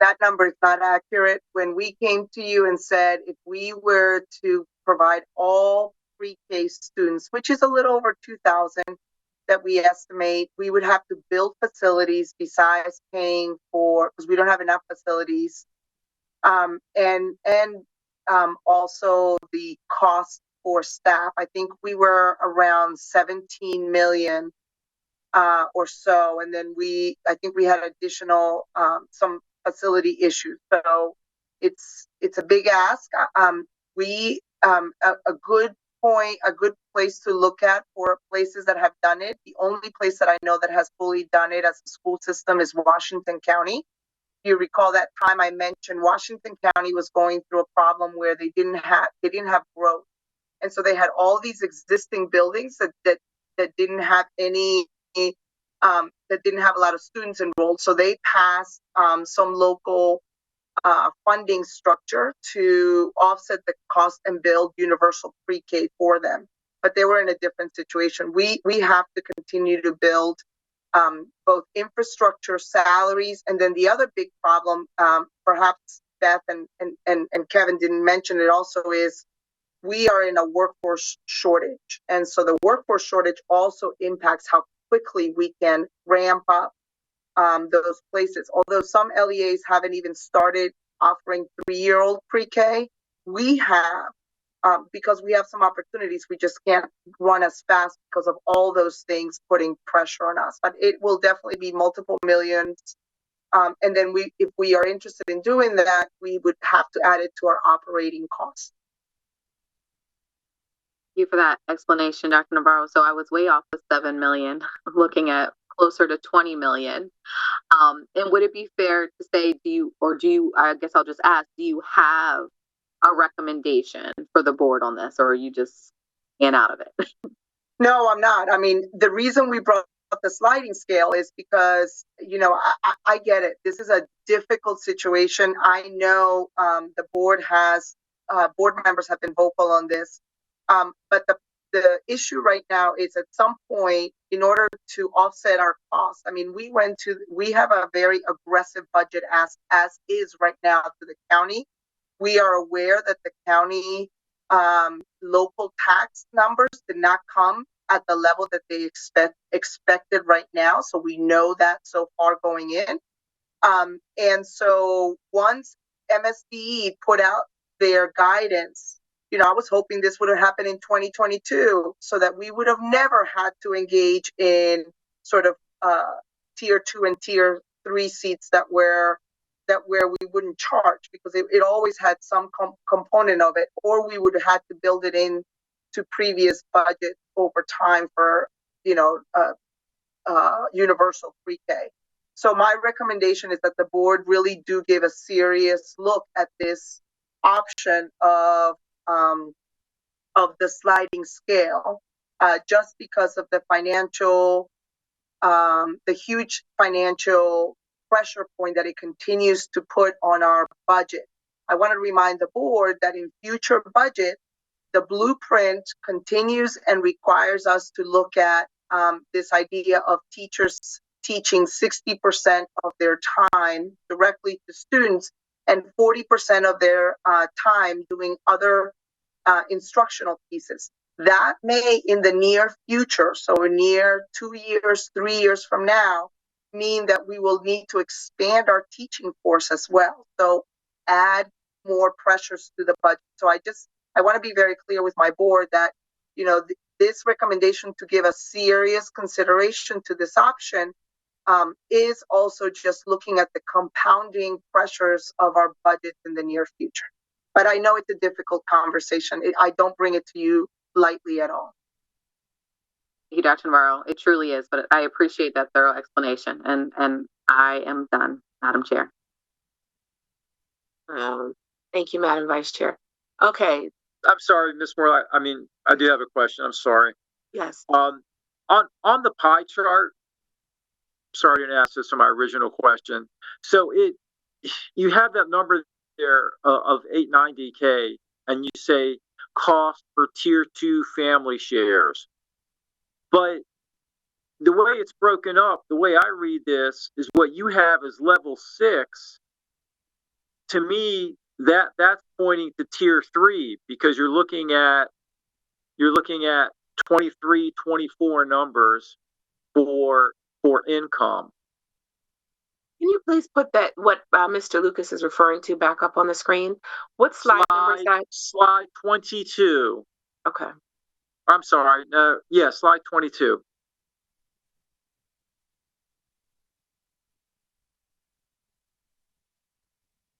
Yeah. So it says cost for tier 2 family shares, but when you look at the income cutoffs there, it starts at level 0 and it goes to level 6, but that level 6 number greater than whatever it says, greater than 166K. Well, that is the income level, because you're using this year's numbers. That's the income level for tier 3.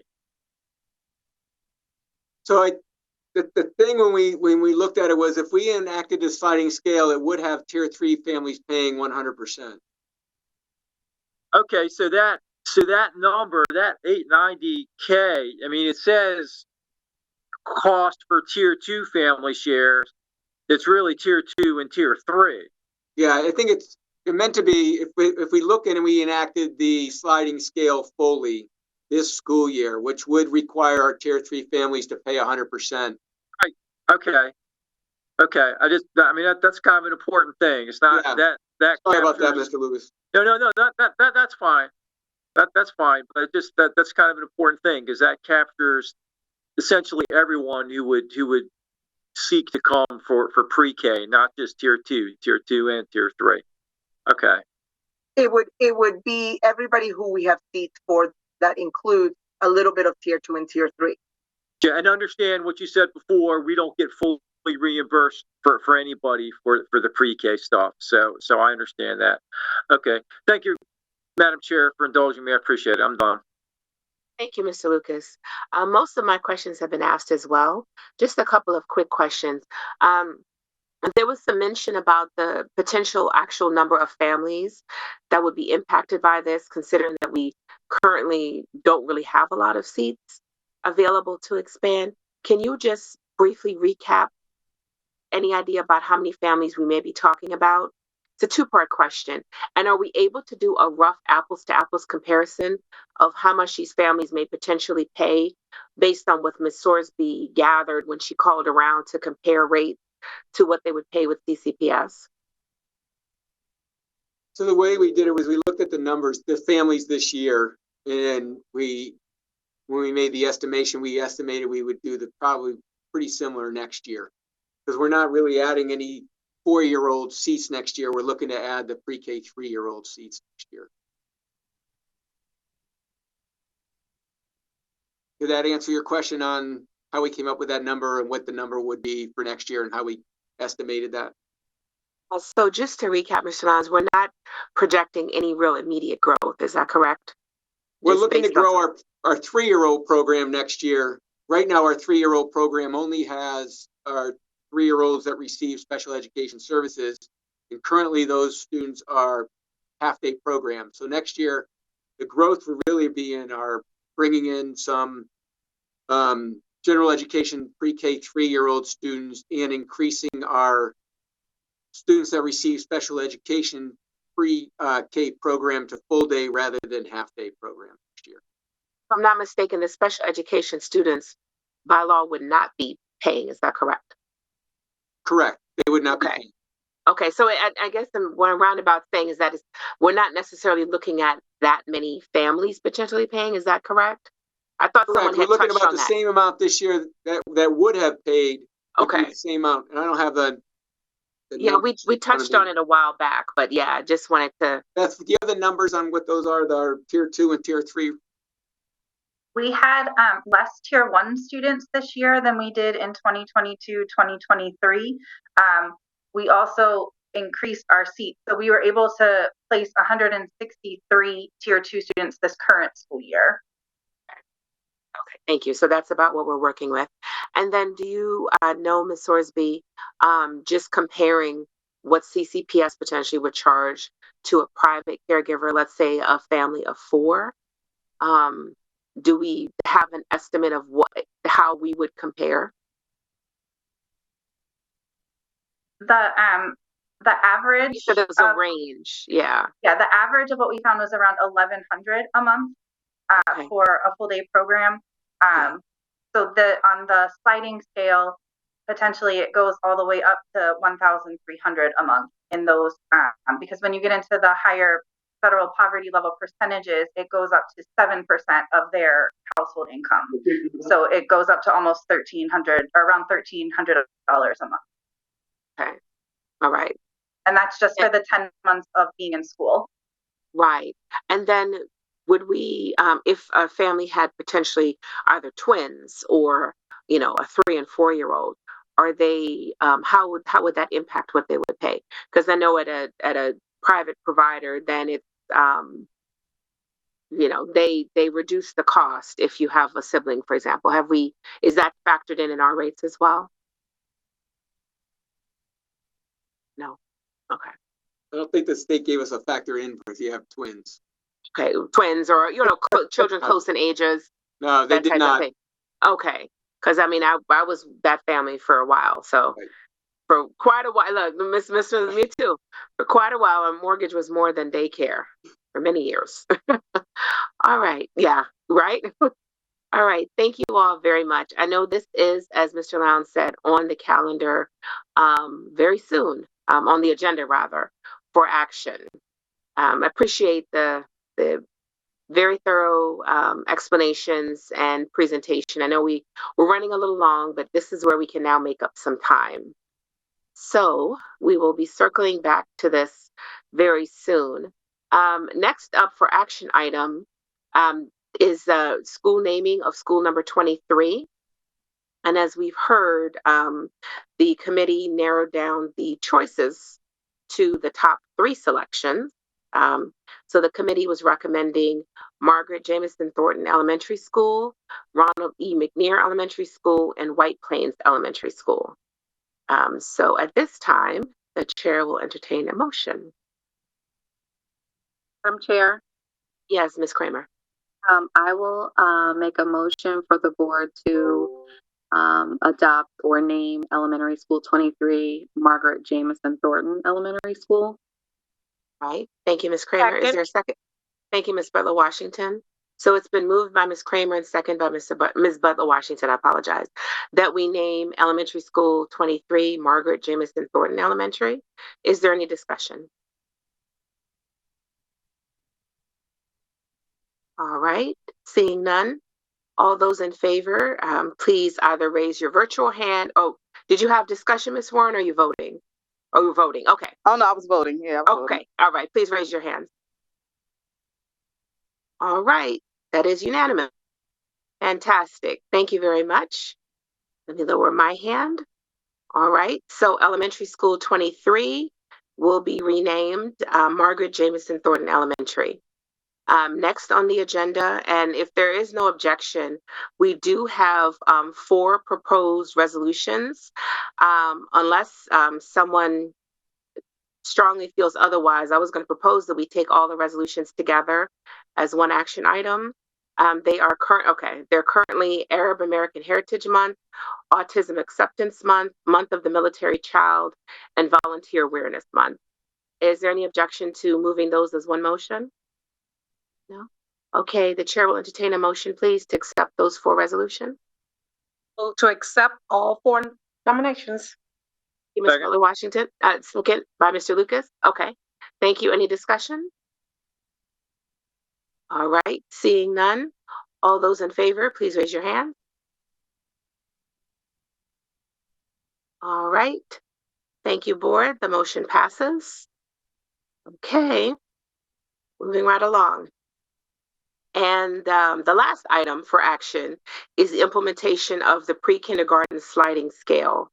As we just heard the presentation by Mr. Lowndes and I apologize, Mr. Lowndes and Ms. Sorsby. Okay, is there a motion?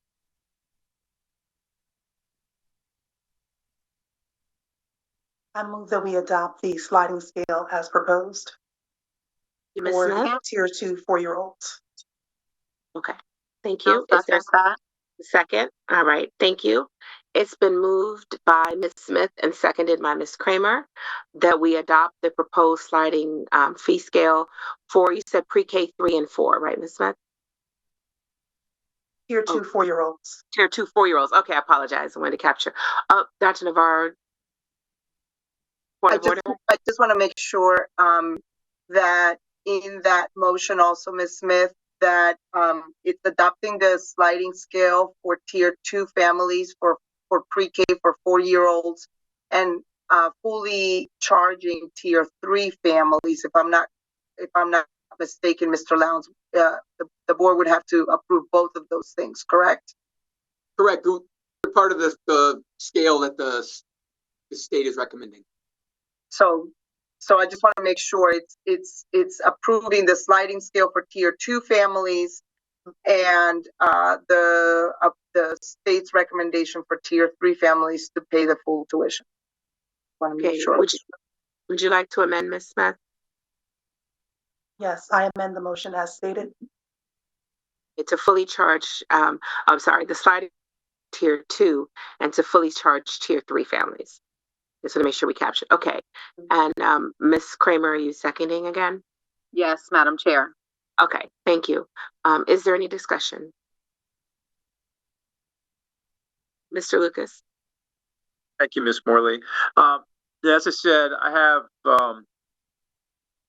have some reservations for many of the same reasons that my fellow board members have about charging, but I'm less concerned in the immediate future. I mean, I know there's a fiscal impact, but as the superintendent clearly stated, we've already budgeted, assuming that there will be no payment, and we've already budgeted that for the 24-25 school year.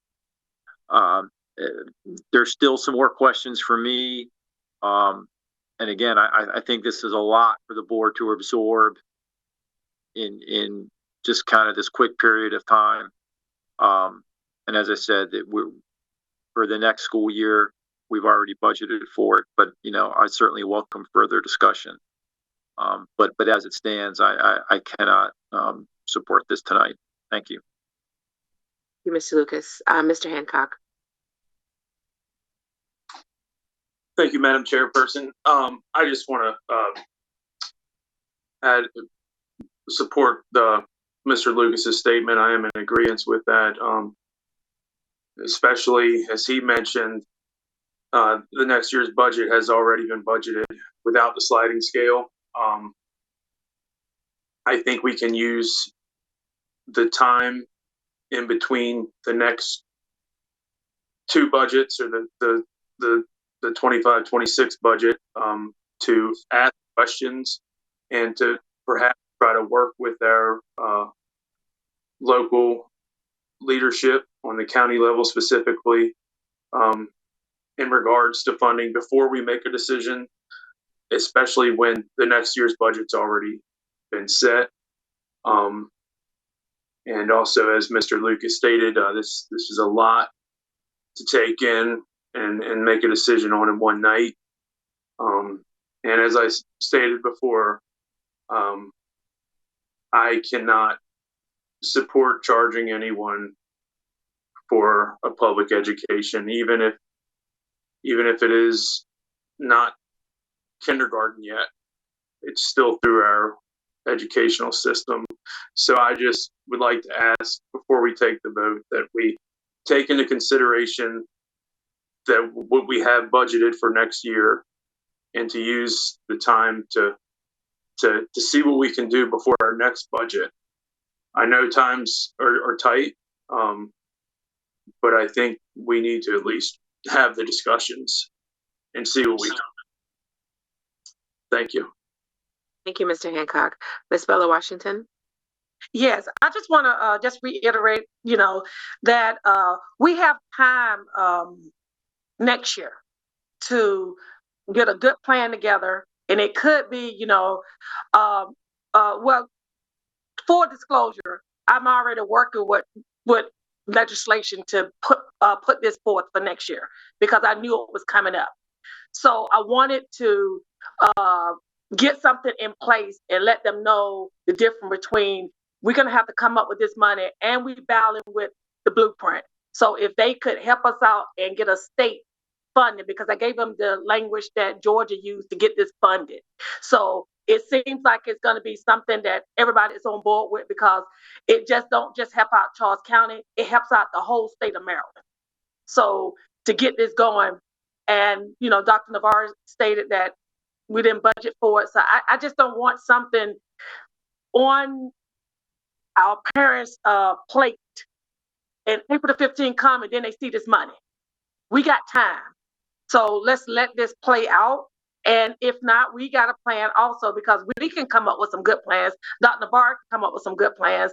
And then we still have our commissioners to come up, and I'm pretty sure all of them are in favor of making sure that our students have a great education and a great public education, because that's something is on their backs also, because if they don't fund, parents are going to also look at them also. So to me, it's a win-win situation. So we should, just digest this, and then we can come back stronger next year, is what I'm thinking.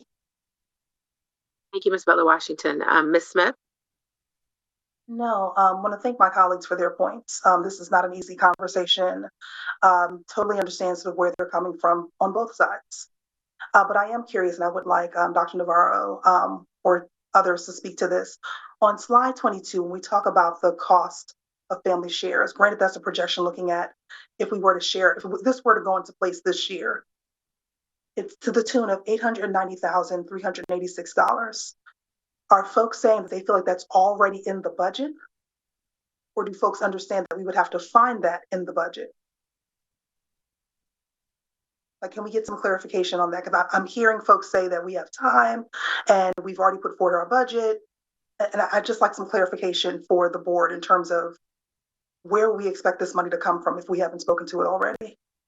So when we put together the budget for staffing, and it's to continue the same number of pre-K seats that we had this year. So technically, that is part of the budget that we have forward. I do want to remind that when we did the budget for this coming year, it is a very large increase in the budget. And so these increases continue to sort of pile on from the current budget. It is in our budget right now to do that offsetting cost. For a while now, we have been also offsetting the cost of pre-K seats. So in the previous budget, we did pay for those seats, and we have them on the budget for this coming year. This is assuming that we get fully funded. If we don't get fully funded for the 29.7 million ask that we have at the local ask, we would have to go back and just determine what we can and cannot fund. But technically, the budget that we submitted to the county commissioners has that included in it. It's just a very aggressive budget for this year, but it is there. The parent, if budget does get cut and we have to figure out where do we make cuts from, and then at the 9th hour we turn to families and say, oh, by the way, we don't have money to cover your child being in these programs, we're going to ask you to go ahead and pay your fair share. I think that would be a horrendous conversation to have versus having it now. I mean, in terms of the conversation that we have time, I did hear Mr. Lowndes say that April 15th is when Tier 2 applications open. I think before that date, they need to let families know what they're looking at. Like, are you applying for a free program, or are you applying for a program where you may have to pay a portion of funds? So I don't know that we have that much time to figure this out. Okay. Those are my comments. Thank you, Ms. Smith. Ms. Warren, and then Ms. Kramer will have the final point. Yeah, I mean, well, I'm glad that you asked that question or for the clarification, because, you know, it's hard sometimes to make these almost knee-jerk reaction vote to these very, very critical decisions. And a lot of times, you know, when I feel like we're rushed to do it, I'm very uncomfortable with the rushing. Very important. I've listened to everybody's, you know, opinions and taking it all into consideration. I was thinking about parents who do make that amount of money. I don't know. It's just so many variables. You know, all parents want their kids to be educated and, you know, well-rounded. And so they'd be willing to pay whoever, whatever. That's how I feel about that. I do agree too that this is supposed to be public school, so, you know, it should not cost anything. So this is a very hard decision. I've also been thinking about, this is like, what would it be for about 10 months? They're in school the same amount of time as, you know, just a normal K through 12. So I'm, you know, it's a lot to think about. So I just feel like if there's no rush, and I understand there's an April 15th date to let parents know, I would hope that the parents are watching this and, you know, staying informed. So if they get the information now or later, it won't be a surprise, as much of a surprise. So it's very difficult. I would prefer if we could just go with what we have and wait to see if we can get a plan in place. I was wondering if we could, I heard that the state's going to give us a portion. Can we also get maybe contribute a portion and then ask the county for a portion to bring the cost down for everybody? I have a lot of questions, so I can't even confidently vote for this at this moment. I'm a little torn. So that's my comment. That's where I'm at. Thank you, Ms. Warren. Ms. Kramer? Thank you, Madam Chair. Yeah. So just a couple of points. Definitely, you know, sympathize and empathize, you know, with my colleagues and with families, obviously. You know, this is a difficult decision, you know, and I think if money were infinite, or we had a surplus, we would certainly, I think the entire board would unanimously, agree to accepting all pre-K students that are eligible, with CCPS funding, the full cost. Absolutely. I mean, getting the children into our school system at an early age is really ideal. We know what the data says, about early childhood intervention. So I think we're all in agreement on that. The thing that just gives me pause is a few things. One, it's being budgeted for next year, but that's with the assumption that we're going to be fully funded. And we know we already know that's in question this year. And, I hate to have another difficult conversation to Miss Smith's point. What will we need to cut or not be able to continue, once we get the final numbers and realize that we did not receive full funding, this year. As Dr. Navarro mentioned, it's a very aggressive ask to the commissioners, and we know that, and we support that, and we are confident in that ask that this money is needed, the funding is needed to continue to support students the way that we have been, to continue to fund services that were started, to implement the blueprint. We obviously don't want to have to terminate any of those programs, summer programs, tutoring interventions, all of these things. So it just gives me pause because this is something that we're not, we're sort of not sure what the outcome is going to be in terms of the budget. And so to say that we're going to absorb another million or several millions of dollars in costs just really gives me pause. So just wanted to make that point. And, again, just urge my colleagues that, Ms. Smith's point again, that we need to advocate at the state level to have funding supported for these programs that we want to see. If we want universal pre-K, that's something that should come from, our state legislators. We need to really advocate for that with our delegates, with our local delegates, so that we can continue to fund these wonderful programs, and continue to implement the blueprint with fidelity. But just taking on something else is such a huge cost that just, it really does give me pause. And I just wanted to explain that that's sort of my reservation for doing this right now. And I hope that we can get to that point, if we're not able to next year, that we will eventually get to the point where we could, as Charles County Public Schools, absorb that cost. But as Dr. Navarro pointed out, that's obviously a difficult task to do because only one LEA in the state is currently doing that. And there's a reason for that. So I just, urge my colleagues, to just consider all of those things before we vote. Thank you. Thank you, Ms. Kramer. And this is likewise for me a very, very difficult decision. I agree with Ms. Warren on having to make this decision pretty quickly. I'm uncomfortable with that in of itself.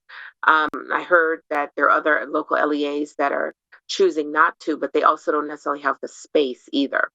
So that may be more of what's driving your decision.